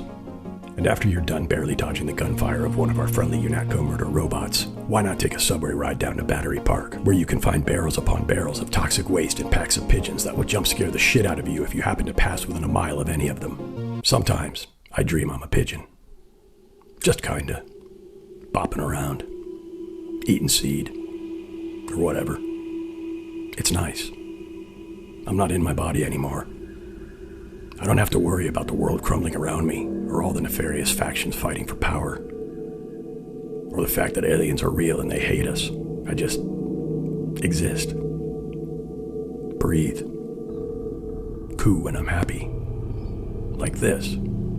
Coo. Coo. And then, once my tum-tum is full, from all the bread and worms and charred corpses, I spread my wings and fly. There's an instinct that pulls me south, a compulsion that keeps telling me to move, faster and faster, hurtling through the air. Towards what, I cannot say. But then the clouds part, and I find myself hovering above a tree. It's not a tree I've ever seen before, but I know somewhere in the depths of me that this is home. I land in a nest, peck my bird wife on the cheek, and settle in for a good night's sleep. My bird wife snuggles up next to me, and we coo so loud we don't even hear the rogue missile from one of the UNATCO mechs coming. The world is nothing but feathers and fire and light. I stare into my pigeon wife's eyes. I love you, she whispers. I hold her until oblivion takes us, and then it's over. And then I'm free. So, come visit New York City in 2052. We may be on the brink of total societal collapse, but our bagels still fucking rock. New York 2052. What are you gonna do? Go to Boston? JC Denton out. When I finally started getting into the flow of this game, what I would do is I would sneak up on people with a laser sword that you get in this very next level that we're going to be talking about.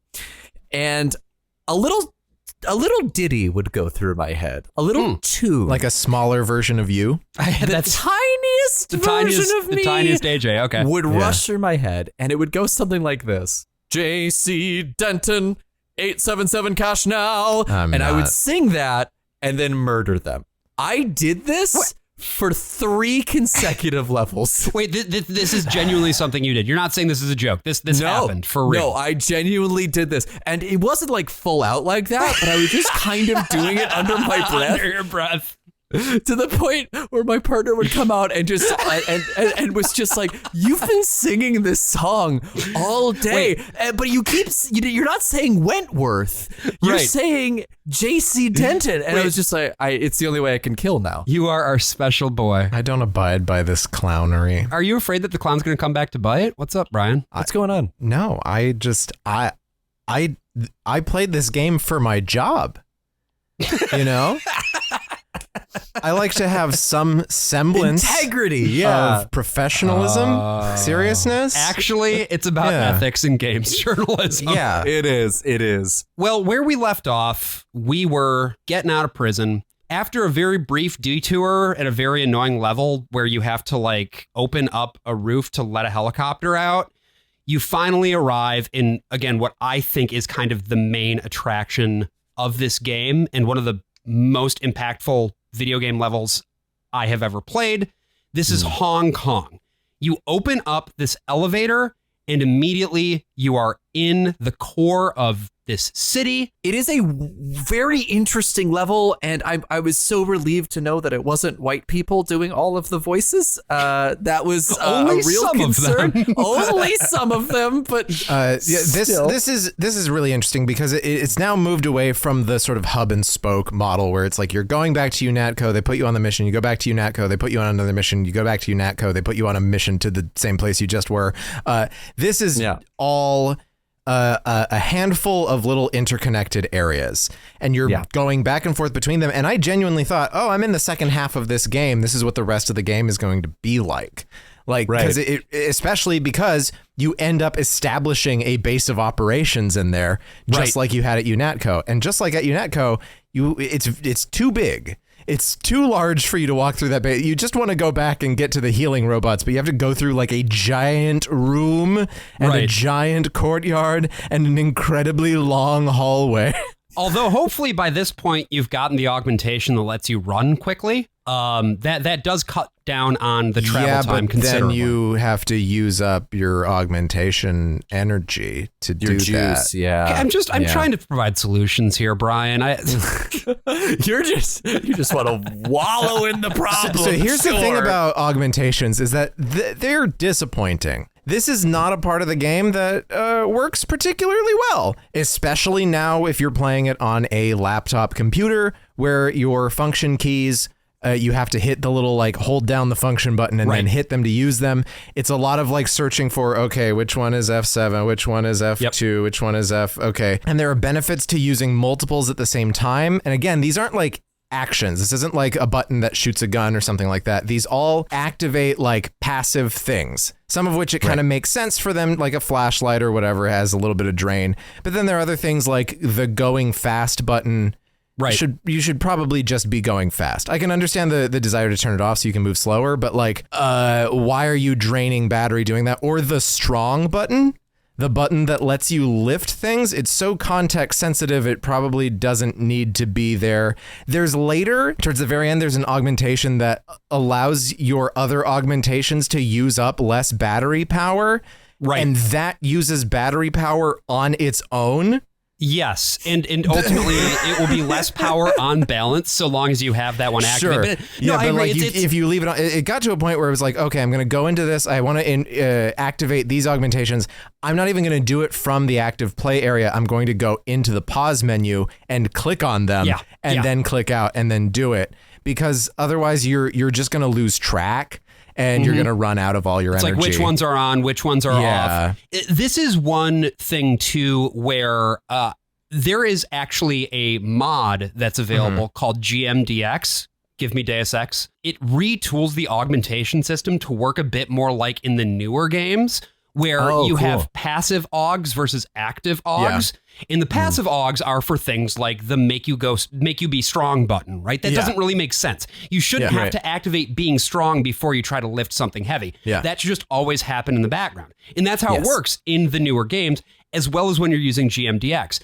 I think this is one of those things too, where Warren Spector, in that talk that I keep referring to, mentions that there were actually conflicts between the two design teams early on in the game's development, to the extent that they weren't even willing to be like Team 1 and Team 2 or Team A and Team B, because neither team was willing to be Team 2 or Team B. So the teams were called 1 and A. This is that's the plot of the Stephen Sondheim Arthur Lawrence musical, Anyone Can Whistle. Well, there you go. Fun fact. So a lot of musicals today. The other thing about augmentations is that like each one is a binary choice. Like you choose either fast or quiet stepping, and fast lets you jump higher too. Like usually one of the choices just isn't good.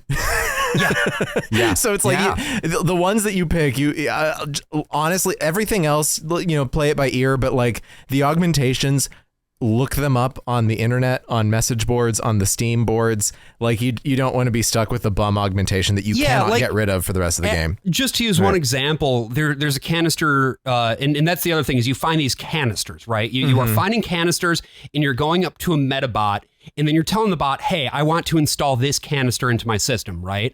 And one of the options is you can either have a shield that gives you some amount of resistance to specific types of damage sometimes, or you can get the one that recharges your health without needing health packs. And it's like, oh, I'm going to fucking pick the thing that heals me. Like so you're right. And again, this is something that I think if the game had just been able to have a little bit more time in the oven, they probably would have figured it out. But I think also between the point system where you're putting points into the different skills and the AUG system where you can activate, which are separate. It's just a little bit too much. And Spector specifically talks about how the conflict was sort of between the people who came from Ultima. So came from a very like RPG heavy background. And the people who came from the ImSim world. And I imagine, although he doesn't say this, that the skill tree system, the skill system with the points was probably the RPG guys. That makes sense. And the AUGs were the ImSim guys.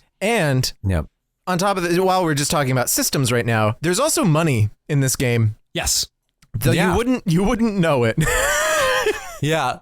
This is some of the most useless money has ever been. This isn't even a complaint. This is just kind of a thing. It's just like you have money and you have no place to spend it and you can't sell anything except for drugs exactly once. So if you did manage to hold on to drugs from the dead drug dealer at the very beginning of the game, you can sell those. Why did I fill that slot in my inventory? I don't know, but I did hold on to those drugs, baby, because I heard about it. It's mostly for barter purposes, actually. Like you will come across guys who are like, it's always black market. There's never a store. There's always just a guy who's there's like, no stores. Yeah, I can hook you up with something. It's like I got a scope. I got a box full of scrub daddies, and they're and they're hungry. They're so hungry. And our primary objective in Hong Kong is to, find Tracer Tong, get access to sort of his whole compound so that you can get the MacGuffin to do the thing. And in order to do that, you have to find a woman named Maggie Chow. Now, there are a lot of different ways that you can do this quest to get Maggie and get the sword from her, basically. Because that's the thing, right? She's got the sword. The triads are fighting over it. And so you got to go get it. And you can sneak in a back way. You can use a service elevator. You never have to talk to her, even though even though it's like that's where it's drawing you the most obviously is like go up and talk to her. But you can also do that too. You can literally walk in the front door and then this happens. Mr. J.C. Denton, in the flesh. As dark and serious as his brother. You know who I am. And Paul, you know my brother? Intimately. Call me Maggie. Paul never mentioned you. That is why he is still alive. He can keep a secret even from his own brother. But why? Paul told you about Majestic 12, correct? The conspiracy behind UNATCO? Just never name. Script an interruption Majestic when you're writing dialogue in this way. Murdered the former Red Arrow leader. And me too. And he double-crossed them? Let's just say I persuaded him to join our side. So, I mean, it's rough. But what's interesting about the way that this works mechanically is that Maggie, if you talk to her, she'll give you a whole other quest that you have to go do for her. And then you get fucked if you try to do it. Yeah, well, you are on your way to Maggie's apartment. There is a guy that stops you on the street and is like, don't trust a single word that woman says. And you're like, all right. And if you should listen to him. You should. Because you have to rob a police station otherwise. Yeah.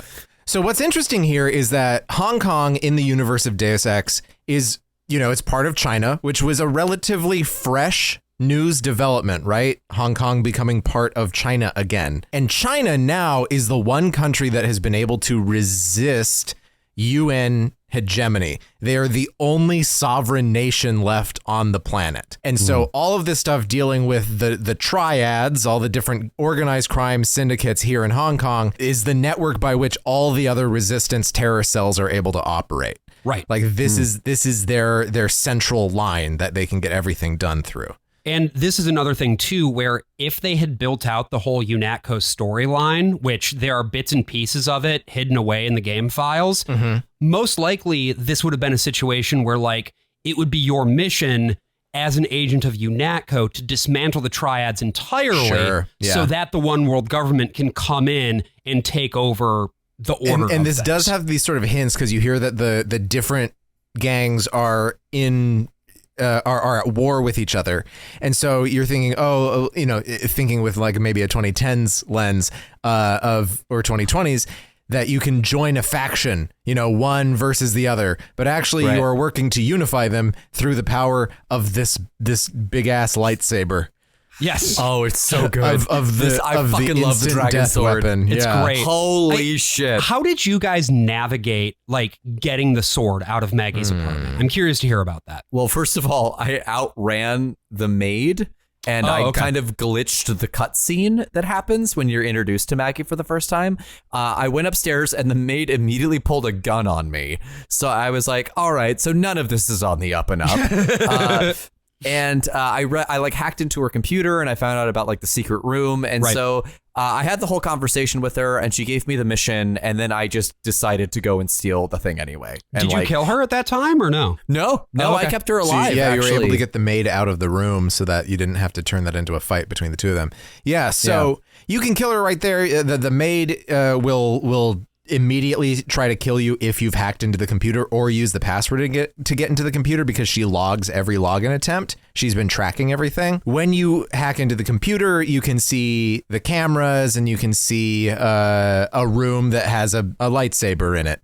And she has all these little like secret passageways. If you touch a lantern, that'll open up. So I don't know exactly what I did. I got it on my first time in the apartment from sneaking around. Now, the other thing that you might notice once you do get to sort of the, let's say, backstage area, the secret rooms within Maggie's apartment, is that those guards, well, they're wearing the exact same getup of the guards who you saw in the prison, as well as the guards who you would have seen underground beneath Hell's Kitchen if you found the secret base down there.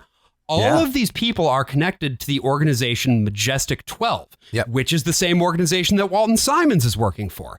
It's all connected. Majestic 12 is this whole thing about like the United States found actual alien life, and Majestic 12 is the department that is supposed to be managing that. So once you get that lightsaber, you bring peace between the gangs, and then you get let into the fortress. And this becomes your new base of operations where you're able to carry out a few more missions here in Hong Kong. You're in Hong Kong for a long time. Yeah. There are canals, there are tunnels, there are businesses and clubs and all of these places that you're going to. There's a convenience store you can break into. There's an evil corporation that you have to infiltrate. In the front of the office, there's like a bunch of cubicles with like big They Live style monitors over top of it being like work harder and shit like that. Yeah, they say Obey. It's really great. They got Shepard Fairey to do their lighting design. So so this is the place that you saw from the very opening cutscene. This is like, it's the big hand. It's very distinctive, the red walls and everything like that. So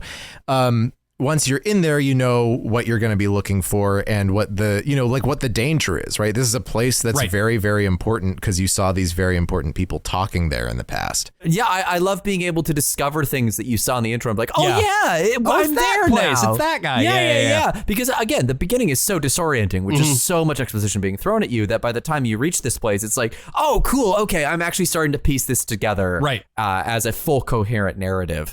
And God, was I glad they didn't take my beam sword away. I was so sad that I would have to give that up in order to maintain the peace. You between the get triads. this fun little thing that's like, no, give it up. No, actually, we're going to be able to make copies of it now, so everyone can have one. Everybody gets a sword. Which made me think that like a whole bunch of enemies were going to have them, but you see it like maybe 3 times among your enemies. Yeah, it's including mostly like Maggie on the higher Chow. end. Yes, Maggie Chow shows up again if you didn't already kill her, and you have a lightsaber fight with her. It's great. Yeah, or you do, and then you save Scum because you die immediately the first time you fight her, and then you save Scum right before it, and before you can even have the conversation, you blow her up. Yeah.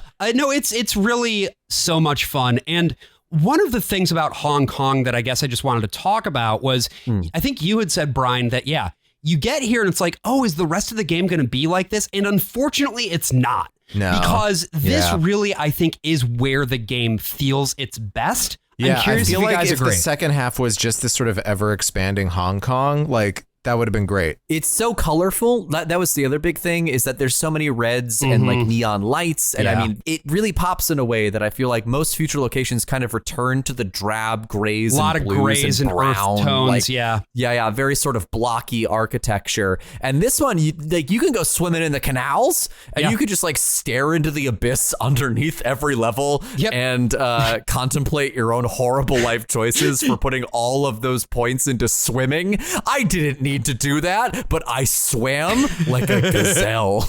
Well, and you probably got to go onto all the boats and talk to the people just hanging out on the boats on the canals, right? Yeah, it was so fun. Are gazelles good swimmers? If they put enough points into their swimming, they are. There were people on the boats? I just saw boats just kind of sitting around. I didn't see any people on boats. No, I you didn't. gotta go on the boat and talk to the guys. No, I don't. Gotta talk to the men on boats. Yeah, it's just a fun, really vibrant place, and then you leave. Yep.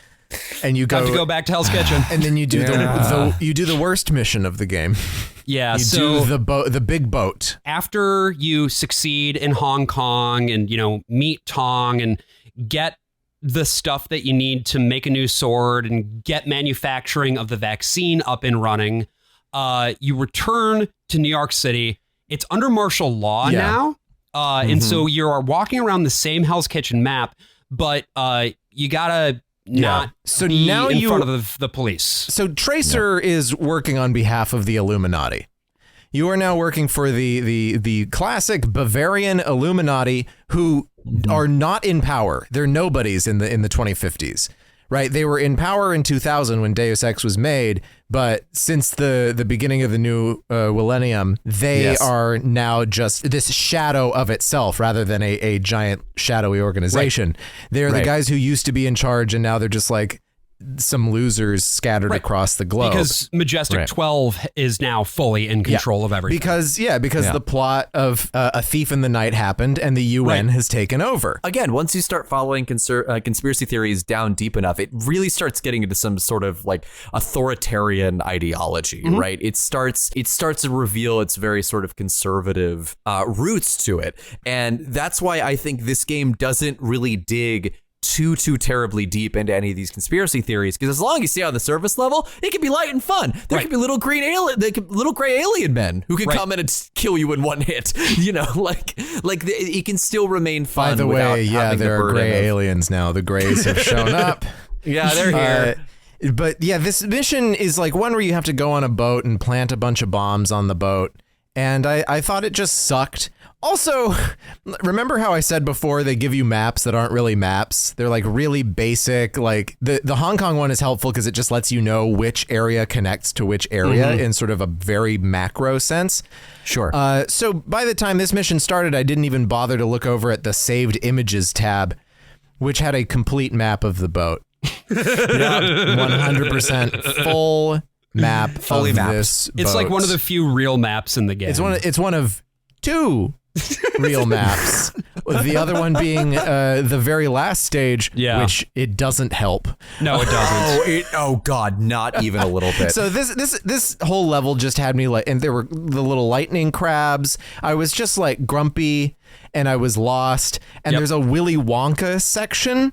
There's like a section where, when Charlie and his grandpa end up in the giant fan. You know where that leads you? Nowhere. That just is a thing that happens, and you get a couple of skill points for like walking through the vents right there, but it doesn't actually go to anything. But basically, the gist of what you're supposed to be doing here, the reason this exists here for plot reasons, is that there is a freighter that is docking at the Brooklyn Navy Yards with a shipment of the virus. And Stanton Dowd, who is an Illuminati guy, has told you as much. So you need to go blow up that ship. You need to go find the seams in the hull, ? And use grenades on them to make the ship explode. This is a conspiracy theory so classic. No one remembers it. During the days of the 1918 influenza, the so-called Spanish flu, we were not blaming it on Spaniards yet, right? The whole reason that it started becoming Spanish flu was because Spain was one of the first countries to actually report on it. The other countries were so heavily censoring their news because of the ongoing war that Spain wasn't really a part of, that the news didn't get out. It may have actually originated in Santa Fe, Kansas, but well, kind of originated, but then probably like the trenches are what made it the disease that it was on the battlefront. And one of the big theories was that it was the Germans doing this to us, bringing this horrible flu as a bioweapon, just like we as Americans once did when we colonized the continent. So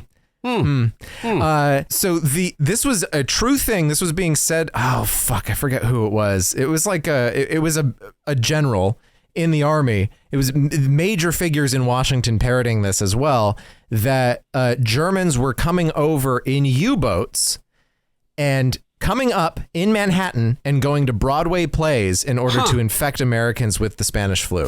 Oh, this interesting. was a thing that was being circulated from the government in the newspapers and everything. Broadway is back. I can see how this sort of rhymes with that, though. And, the Navy Yards, I agree, it's not a very fun level. I do love the sailors. I will say that. The sailors are great. They're there's some fun voice acting. Sailor suits. They got the little really hats. Lovely. I'm really glad that you both didn't like this because I obviously have. You have trouble with boats. I have trouble with boats in general, so I'm really glad that we're all on the same page about this level not being very fun. It's just a lot of like turning off levers and like getting into the nooks and crannies in a way that just isn't particularly fun. Yeah, you're planting bombs in very specific spots that are hard to see until you get there. Again, use the map. It's the one map. It's the only map. The one other thing that I love about it though is that there's that like maintenance guy who just fucking hates his job. That's a pretty funny interaction. The further you get along in the game, the more it's like you're fighting against guys, then you come across civilians who hopefully haven't like triggered the flight response yet, or you have to wait around until they calm down again, but they're always on your side. Right. Yeah, they're always like, I fucking hate this shit. There's a whole point where like all the scientists are like, oh yeah, we just infiltrated Majestic 12. We're not really part of it. Like, maintenance guys and sailors are like, you're not supposed to be here. Whatever. I'm technically a slave, so who cares? JC Denton. Well, they don't want you to kill him. Yeah. And JC Denton is just a friend to the working class. Yeah. Oh, no, of course. His vision is augmented. Once that mission is complete, it's off to the Dowd family crypt on the Lower East Side. I was like, you're going to a little tiny cemetery with a little tiny little thing. Yeah. Would love if there was a little bit more of this, where it's just like fun little self-contained bits. Yeah, because it turns out the gravekeeper guy is imposter. He's on the make. Yeah. He's a bad dude. He is imposter. He is a mogus, and there's just like this little dialogue where it's like, oh yeah, well the gravekeeper, the graveyard keeper let me in. He's like, he's usually not here. Probably fine. Yeah. And we also get he tries to kill you. Got him. We get a little bit of dialogue here that is actually pretty useful in terms of like regrounding, like, hey, there's a whole bunch of guys flying around now. Like, how are they all connected to each other? Yeah. And this is basically a little bit there from Stanton Dowd, the Illuminati member. And I also just think that this voice choice is very funny. So I wanted to play this. Someone calling himself Daedalus has been broadcasting to my info link. He wants me to go to Paris to find an associate of yours, Morgan Everett. Yes, Everett. We need his help to develop a cure. Who is this Daedalus? I don't know. He seems to be an ally. But if your friend doesn't want to be found... At this stage, we might be out of options. You see, I was able to decipher the molecular signatures Tracer Tong found. And it turns out Everett was the one who developed the eutactic component of the virus. Oh, the eutactic He developed the virus for the Illuminati. Not exactly. The work was on augmentations.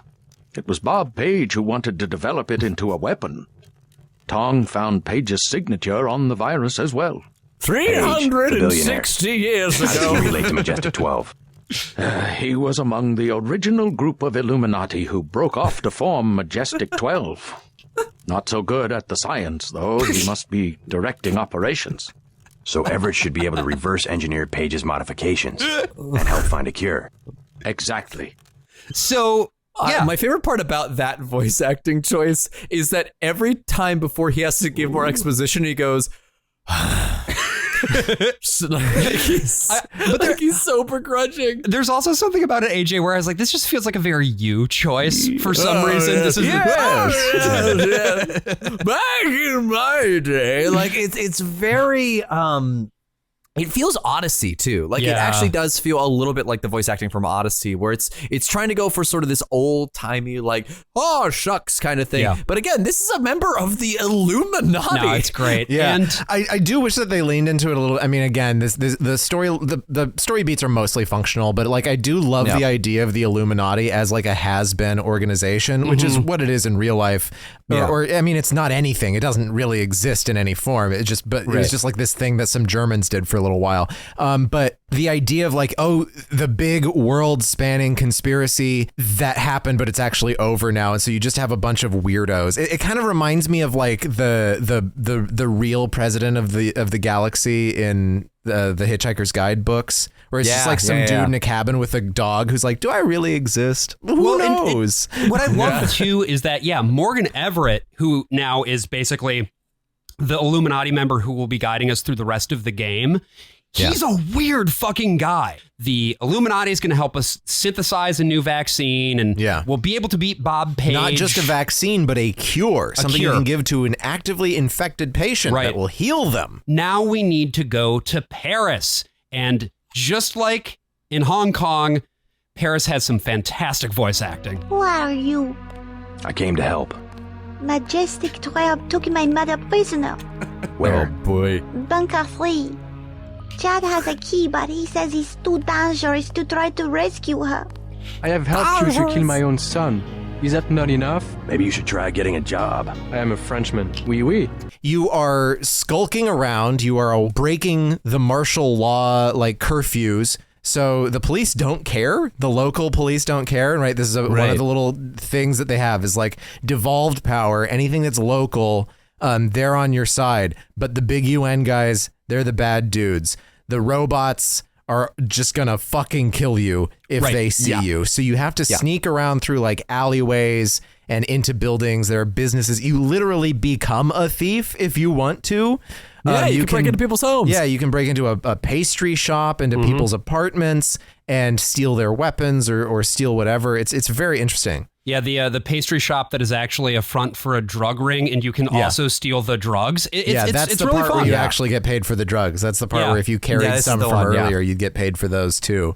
Which I did. And I really like, Brian, you were talking about being a completionist like early on in the game. This is the level that I really tried to fully complete. And what I'll say is that it's fine. It's not really worth it. I think the rewards you get aren't 100% worth actually breaking into every single home or killing, because I had to kill every single robot because I was so bad at sneaking. Yeah, I just blew them all up. It's less about, as with everything in this game, it's less about completing every single thing, opening every single building, doing every single whatever. And it's more, what feels fun this time around? Yeah, what do I want to do right now? Like rather than thinking of this game as like, what are all of the augmentations and what's all of the money and what's all the things that I can get? It's just like, what do you feel like doing?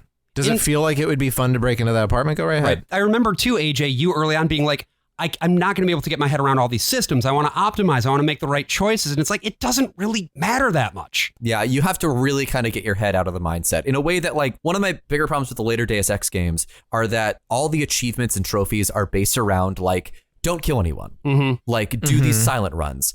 Don't engage these systems at all. And then we reward you for them. And my stupid lizard brain is like, I need those rewards, so I'm not going to engage the systems. How did you feel when you bought this on Steam and saw that there were no achievements? I felt weird because I needed that sort of direction to like point me in a place. You have the game. To know what you have the thing to win. No, I understand that, but if I have instructions, I'm actually more able to enjoy a game than just here's a sandbox, go. I need more guidance. You were able to let that go eventually, right? Yeah, I was, because Josh, you watched me play and you gave me guidance. You told me how to play the game, and then I was able to finally enjoy it. When I'm left to my own devices, I can't sync up with what the game needs me to do to be able to enjoy it. I've never been good at that. So when I finally got my bearings with this game, I started having a really, really great time.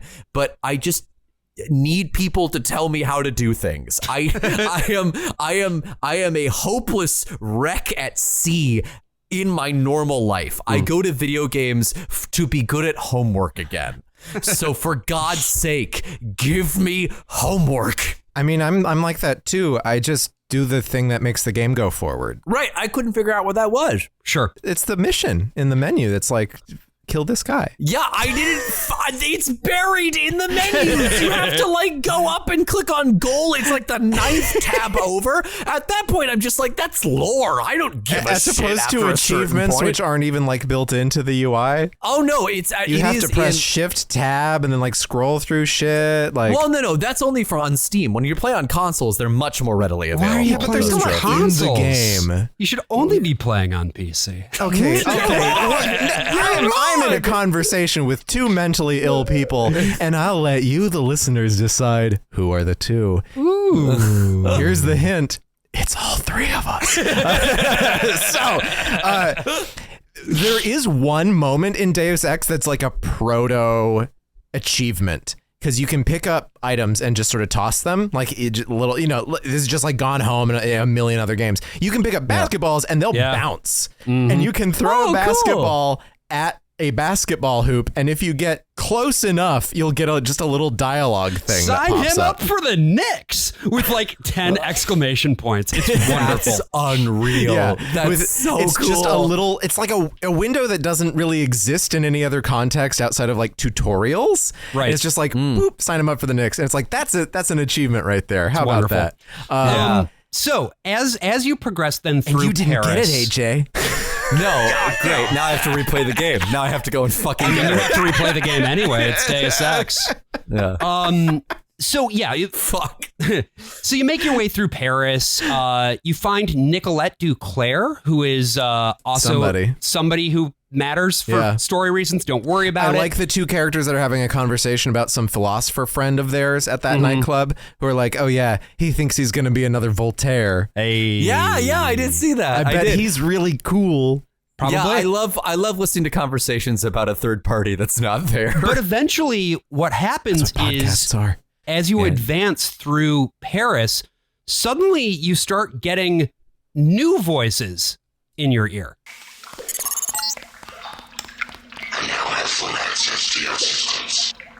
So that is the voice of Icarus. And Icarus, as we know, is the guy who flew too close to the sun. Yes, and he did so flying with wings. Built by Daedalus, who is his father. Who is his dada. Yes, Icarus is the. Thank you, Jesus. Okay, that was really. Well, Josh, as we all know, as everyone knows, Icarus is the son of Daedalus, or Daedalus, if you're being correct. Now that you've got this bigger, badder AI in your ear, he continues to pester you as you go through this cathedral, the Knights Templar Cathedral, which is definitely the most thief-like level in the whole fucking game. Once you get inside the cathedral, I liked this little kind of knot of things, but it wasn't a place where I got super lost. It was nice. No. Yeah. So now you know the Knights Templar are involved. Yeah. Right? The actual Knights Templar from the 1300s who disbanded. But they're not doing Assassin's Creeds. But they're not there anymore. The cathedral has been occupied by Majestic 12, and so it's up to you to go in there and find the thing to send the fucking thing, which is how it always is in this game. Yeah. Did either of you find the person named 34501?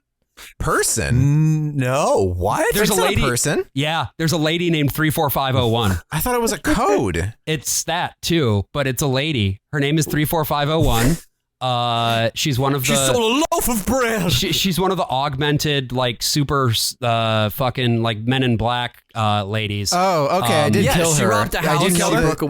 that her name was 34501. Yeah, I just thought, it's bizarrely deep lore on her. Like if you walk around her room, you'll get a whole bunch of backstory. They just really decided to build out this character and throw in a fucking Les Mis joke. It's very clear that a lot of very smart, very well-read people made this game because there are references throughout. There's a lot of like little books you can find that are actually very well written, just like lying around. And a lot of them I was just like, I don't know if this was made for the game or if this is a reference to a one of different them is text. like the original espionage thriller, The Man Who Was Thursday by G.K. Chesterton. And Chesterton had his own paranoias that you see sort of shining through, and you see the sort of weird kind of like John Birch aspect of Deus Ex. Even though it's not an explicitly right-wing game, there is this sort of like, it feels like a few chapters out of an Ayn Rand novel, right? But yeah, like this paves the way for like Clancy and Le Carre and all these other people. But I also wonder, because he was such a big influence, Chesterton, I mean, an influence on C.S. Lewis. And C.S. Lewis is one of the first people that we get these paranoiac thrillers about the UN taking control of the world with his Planet trilogy, Out of the Silent Planet and its sequels, are all about that UN paranoia that we then see throughout right-wing media, including A Thief in the Night, including the works of Frank Peretti, including everything that Alex Jones is fixated on. But you're right, AJ. It is really just, it's a surprisingly literate game. And sometimes it maybe gets a little bit too up in that world, like when you have these very didactic conversations about things. But Sure. you know, it is kind of interesting that, like, for instance, there's a part when you get to Everett's home where you can just talk to an AI for a while, and he talks about like data mining algorithms and the extent to which people are willing to give information over to automated systems. And it's actually pretty interesting. Everett's home, this is not a comment on game design. This is a comment on home design. This is the worst house imaginable. Terrible house. This is it's awful. How does anyone live here? Which they do in real life. It's like, how do you access anything? How do you do anything? It's horrific. Very the things that people go through living in this real place. Everett hooks us up. Yeah. But at the same time, it's like, oh, he's fucking weird. Like he's got an old guy just in cold storage. Yeah. He's just on ice. It's just the guy from Dark Star. You get a little plot with him if you want to have one that, again, has no real reward. It's just like you talk to him and he's like, oh yeah, he's keeping me alive until they find a cure for whatever, for the itis that I have. And then Everett's like, this entirely. because it's in a secret you room. can totally miss it. Yeah. And then Everett's like, yeah, no, I'm not doing that. Like, yeah, he's like, oh yeah, no, there's been a cure for like 30 years. I'm not bringing him back, but it's kind of nice to have him around. And so then you tell the guy that, and he's like, could you just turn off the refrigerator, please? I'm ready to die knowing this. And so then you can kill him, and then Everett will be like, why'd you kill him? It's like, what the hell? Like, come on. Yeah. Here's the thing about putting yourself on ice. You really have to make sure that you're not annoying. We end up then going to Vandenberg, the Air Force base, because at now Vandenberg, the Space Force base. At Vandenberg, they have something called a universal constructor. We keep coming back to UCs throughout this game. It's the replicator from Star Trek. It's the thing that can build anything. Yeah. Also, Hoyt Vandenberg, the guy that the Air Force Base is named after, was believed to be a part of the Majestic 12 program before he died. He died in the 53, so he wouldn't have been part of it for very long. But yeah. So in this part of the game, we meet a guy named Gary Savage. He's the one who operates the Universal Constructor. He comes a little too late in the game for us to really care about him, honestly. He's like, I've got a daughter. Save his daughter! Yeah. And so you can save his daughter. Save Tiffany! My password is her name, and like, okay. Hi, Gary and Tiffany. Hello. So we saved Tiffany or not, and you go to a gas station. I liked the gas station. No, gas station's level. pretty fun. It was nice. So this then carries us through to pretty much the last big set pieces of the game, where there's this sub base that you have to go through. This is very linear. It becomes a corridor shooter. Is the other place where swimming can come in handy, but you probably wouldn't notice how it would come in handy until after you've beaten it. There is also an encounter here with Walton Simons, who you'll remember from UNATCO. He's the guy who talks like this.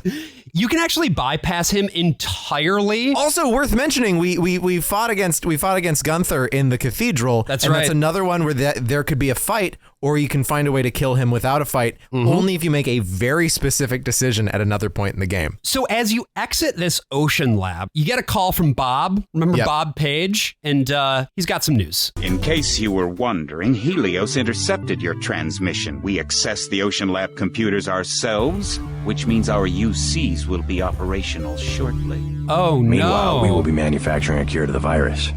A cure? A cure? Do you have any idea how easy it will be for me to make a new virus? He sounds like he's just such a business nerd. Prime number and multiply. And all we have to do is crack the code. Mathematically unlikely, as are your chances of leaving the ocean lab, by the way. Got him. Your next page. Your greatest strength was secrecy. But now we know everything, including your present location. Yeah! Always the optimist. So you would need an army to attack me at Area 51, and pretty soon, if the missile is accurate, your X-51 will be a thin, gray smudge where Vandenberg used to be. Oh, no! So all you need to do to make a virus is get a prime number and multiply it? Yeah. That's it? Yeah, that's it. Okay, okay, wait, get this. Okay. Yeah. 2 times 2 equals 4. Fuck. Yes. Motherfucker! Fuck. Yeah. That's 2 prime numbers right next to each other. No. Brian. I just want to ask you a quick question though. Okay. Is 19 a prime number? Why are you asking me this, AJ? COVID-19. Fuck. It's all connected. Oh, shit. Shit. Fuck. Oh my God.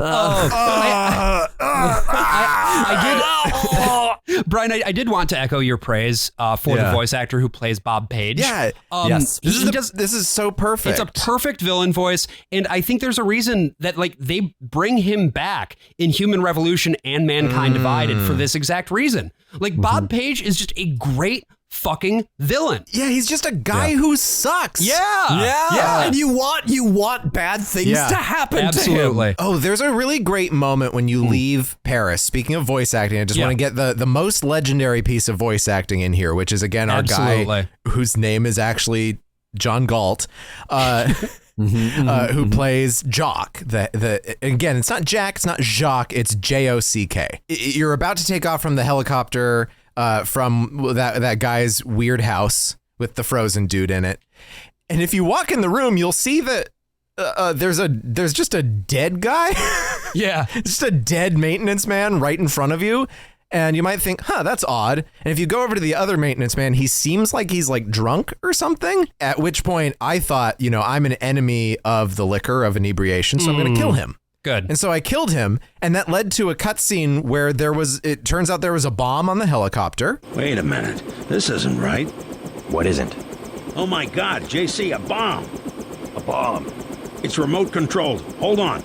Get out of there. Again, it's like that moment snuck up on me because I'd heard that phrase before, but it was just, it really comes out of nowhere. Good. Well, and it's just, again, it's like, it's more about the staging than I think necessarily a bad performance, because Jock is just inside the helicopter. You don't see him. You don't see his face, his body, anything. It's just like, and he's like not yelling. It's like weirdly directed. Can I say that I actually thought that Jock was a helicopter? When I watched the clip for the first time, I didn't think he was inside. I thought this was just a world where the helicopter was sentient. That makes sense. That could be, but did you talk to Jock in Hell's Kitchen eventually too, right? Or didn't you? Oh no. Okay. This is when I saw it didn't out of do context. that, so I never saw him as a person. So if you don't get that bomb, if you don't decide to just like kill a random guy in an orange vest, then Jock will take you to Area 51. He'll take you a couple missions down the line, and then like in the last time that he's supposed to appear, he just explodes. Over Area 51. Yeah. No, Jock. Which my first playthrough, I did not save Jock, and I had that happen to me. It's great. It's great. It's just like a little thing that different people will experience based on something that they may or may not have even clocked. So going back then to Bob Page, he's launching a nuke at Vandenberg. It's up to you to divert the launch, which you do. There's also a teeny tiny mini boss inside of the missile silo who you can kill by jumping on his head, which is great. Just fucking Super Mario style. Turn on the legs augmentation and drop from a high height directly onto his head. He will die. Amazing. I didn't realize you could jump on people. Yeah. That's so funny. Because now you have diverted the missile to Area 51, by the time you get there, the fucking place is in shambles, and you can pretty much just walk right in the front door. By the way, if you walked past Simons earlier, this is when you'll have another showdown with him. I did clip this because it's some of my favorite dialogue in the game. You take another step forward, and here I am again, like your own reflection repeated in a hall of mirrors. That makes me one ugly son of a bitch. How about this get all marked up with bioelectrics? I am the more advanced model, Denton. It's time for you to retire. It's cool music That's here good. too. That's funny. It's very exciting. Anyway, you get inside the Area 51 compound, and I felt so proud of myself because I was like, this is the end of the game. I have all these augmentations. I have all these levels up. I'm just going to drop down the hole. I skipped like everything at the beginning of Area 51. Yeah. And then I realized just what lie ahead of me. So you have to go and perform a bunch of tasks for the different, because there are 3 possible endings here, right? Yeah. And the 3 different factions are all in your ear wanting you to do stuff for them. Right. Everett wants you to just get rid of Bob Page. That will allow the Illuminati to take over the existing Majestic 12 infrastructure and begin their golden rule. Tracer Tong wants you to just fucking knock everything out entirely because all communications in the world are routed through Area 51, apparently. So blowing up Area 51 ushers in a new dark age. And then Helios, the AI, wants you to Helios, merge. by the way, so Daedalus and Icarus have merged now into one single AI, aka Helios, the sun, the thing Icarus flew too close to. It's covered in eyes and like goo. It's really, like, it's really freaky. It's cool. And Helios wants JC to merge with its intelligence so that it can essentially integrate humanity, which is the one thing that its limitless capacity is missing at this time. Yeah, because it, as like the fully logical being, thinks that the best way to protect humanity is to wipe it out, but it knows that that's not correct. But it doesn't know why, because it lacks access to humanity. It wants to initiate the human instrumentality project. It wants to create. It wants to create a god from the machine. A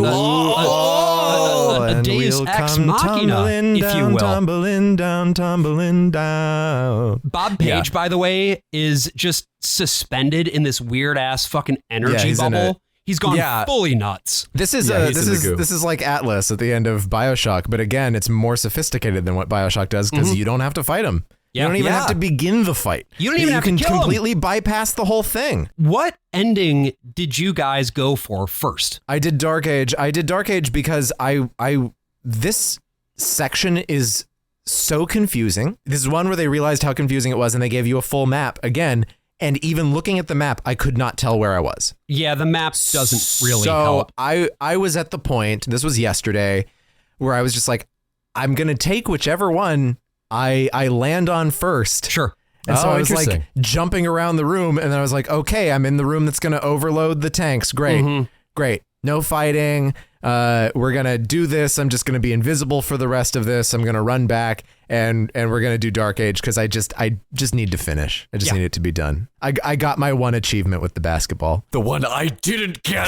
So Tong, I chose Tong's because his was the only argument to me that made any sense. Yeah. Based on this entire game of us running around and all of the like horrible shit that technology has wrought in this world. And it was very clear to me that no one should wield power. That we should all just kind of return back to the basics. So I sided with Tracer Tong. Also, Tracer Tong, the only one of these NPCs that I trusted in any capacity. He's always been straight with you. He has never been trying to get his own agenda across. It's just like, I know it's best for the world, and I trusted him. And having watched the other endings, I think we chose correctly. Yeah. I think this is like the best ending. Yeah. I do think that sort of what they did when they made Invisible War, the sequel, was they just took all three endings and combined them to make it the canonical thing. There's a reason I referenced Evangelion.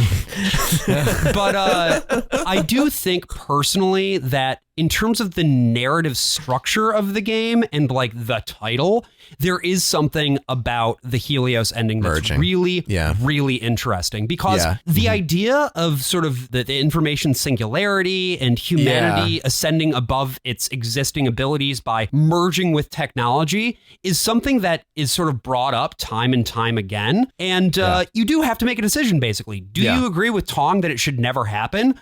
Or do you do it knowing that you are the one who will be in control and hopefully you are good enough to do a better job than anyone else? And if your brother is still alive, he shows up on the answering machine towards the end and really drives home exactly what it means were you to merge with the AI. Right. The Illuminati case is interesting, too, because the way that they pitch the Illuminati as a secretive group that is secretly controlling things right now in the year 2000 is, and then that's it. It's not, oh, they have a big sinister plan that they're leading towards. It's this was their plan. Right. Capitalism, global trade, unfettered free markets. That was it. And we achieved it by the year 2000. They want to bring back the Fukuyama era. They just want to end history again. So it's not like, oh, we're putting the Illuminati in power. And then there's, some secret sun goddess that they're going to like summon and bring down to earth or something. It's just like, and then everything gets to be the 90s again. Right. You finally get to go back to the 90s. And isn't that what you want? So far away from all these diseases. I mean, it is a tempting pitch. It really is. It's the Matrix, right? Yeah. It's just the Matrix. We'll lodge in and you'll get to eat that juicy steak. Yeah. And you'll know it's not real, but like... And everything is kind of green, but you get used to it. That's how it ends. You pick one of those endings, and that's and Bob Page dies in every single one. That's true. Think, right? That's true. He is murdered mercilessly in most of them. Very funny. By Helios in one of them very satisfyingly because he's deemed not a good host for Helios. And then, if you blow up the whole building, he goes with you. And then in the Illuminati ending, is he fried? What happens in the Illuminati ending? You deactivate his whole fucking thing, and Yeah. And that's Deus Ex. Yeah. You're taken back to the title screen with all the publishers flying into the screen. It's very dynamic. It's very cool. And Josh, this is your favorite game. It is. Of all time. How was it for you, having replayed it for the upteenth time, experiencing it again, specifically for this podcast? Yeah, I mean, it was good, as usual. How did you feel about making us play it, knowing full well that we might hate it? I felt some amount of trepidation, honestly. Like, and especially then, AJ, when you're like, I am having trouble. I was really going through the ringer. I understood because you know what? The first time I played this game, I fucking hated it. What? Yeah. Remember how a while back, because you didn't play it on easy. Well, but I mean, maybe if I played it on started unrealistic, and maybe if I'd played it on easy, I would have gotten hooked right away. But I have a distinct memory of playing it for the very first time, and the game only really clicked for me when I got to Hong Kong. Before that, I was you kept with it though. You I didn't did. put it down. Interesting. Because I'd been told time and time again, this is the best game ever. You need to experience it. Just give it more time. Just wait until you get to Hong Kong and it will start to make sense. You do have an incredible determination in you, Josh, because I remember in college when you decided that you were going to read Atlas Shrugged as like a bit. I didn't finish it. Oh, you didn't finish it? No, I didn't finish it. Oh, then I rescind my praise of you. I mean, I did. This is now a condemnation. I did. I read like 2/3 of it. You read it to please your girlfriend, though. That's different. I read 2/3 of it and skimmed the last third. But yeah, no, Okay. This is, I think, an exemplar of many of the things that game design ought to be. There are problems, obviously. Some of the voice acting, rather than just being campy fun, is actively bad and a little racist. And there are things about the design of the game itself where it's like we've had so many quality of life improvements over the past 23 years in terms of how games operate and control the aforementioned stuff with the augmentation system. It's just kind of fucking annoying. But, Warren Spector talks about this, about like the overall effect of the game. Yeah. And what he said when he describes what Deus Ex is, he describes it as a combination of immersive sim, role-playing game, FPS, and adventure. And one of the things he always says is like, if this game, if you compare this game to Half-Life, strictly on the strength of the combat, it's not as good of a game. If you compare it to Thief on the strength of the stealth, it's not as good of a game. If you compare it to Baldur's Gate on the strength of the RPG elements, it's not as good of a game. But there's something about when you put all of those different pieces together that you emerge with something that is so much more than just the sum of its parts. That's my experience playing this game. And I'm curious to hear what you guys thought. Did you have that same experience? How do you rate it? I had a fantastic time. I recommended it a couple weeks ago. If you're playing on Windows and you get the right things to go with it, follow the little guides for downloading the mods that make it playable, you'll have a great time. And I think that it's one of those games that as you play it, it makes you, in part because it doesn't always work, it makes you think about the way that games are made.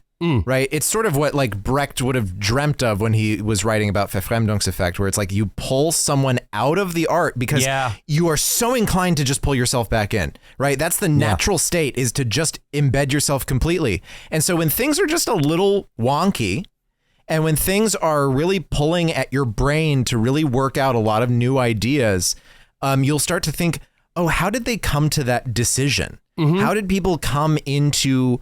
why would they put a vent there? Why would they put a vent there in a later patch? Because that also changes back and forth after it was released. And I think that that's always a worthwhile endeavor to go into something understanding a little bit better once you get to the other side how it was made. Yeah. This is one of the only times I've come across like a game or a movie or something where there's a Wikipedia page for the game and then there's a separate page just for the development process of the game. Obviously, other people have come out of this game, and there's countless videos and articles and blog posts and interviews going into this. People come out of this and they want to know more about the inner workings of it. And I think that always allows you to become more critical when you look at this kind of stuff. And then when you're more critical about that, you can find out the Bilderbergs run everything. I mean, that you can find out that, that the Bavarian Illuminati never ended. The aliens are real and you're a clone of the aliens and you're spliced from the clones and you're my friend. Yes. Yes.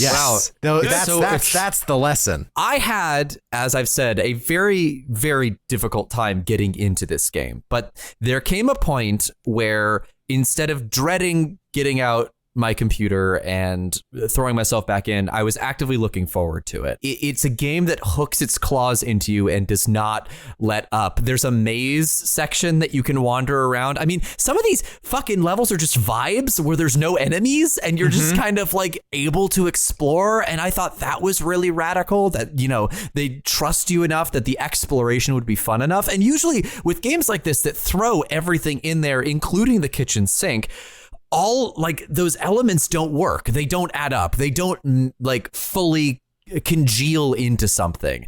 And it's kind of a miracle.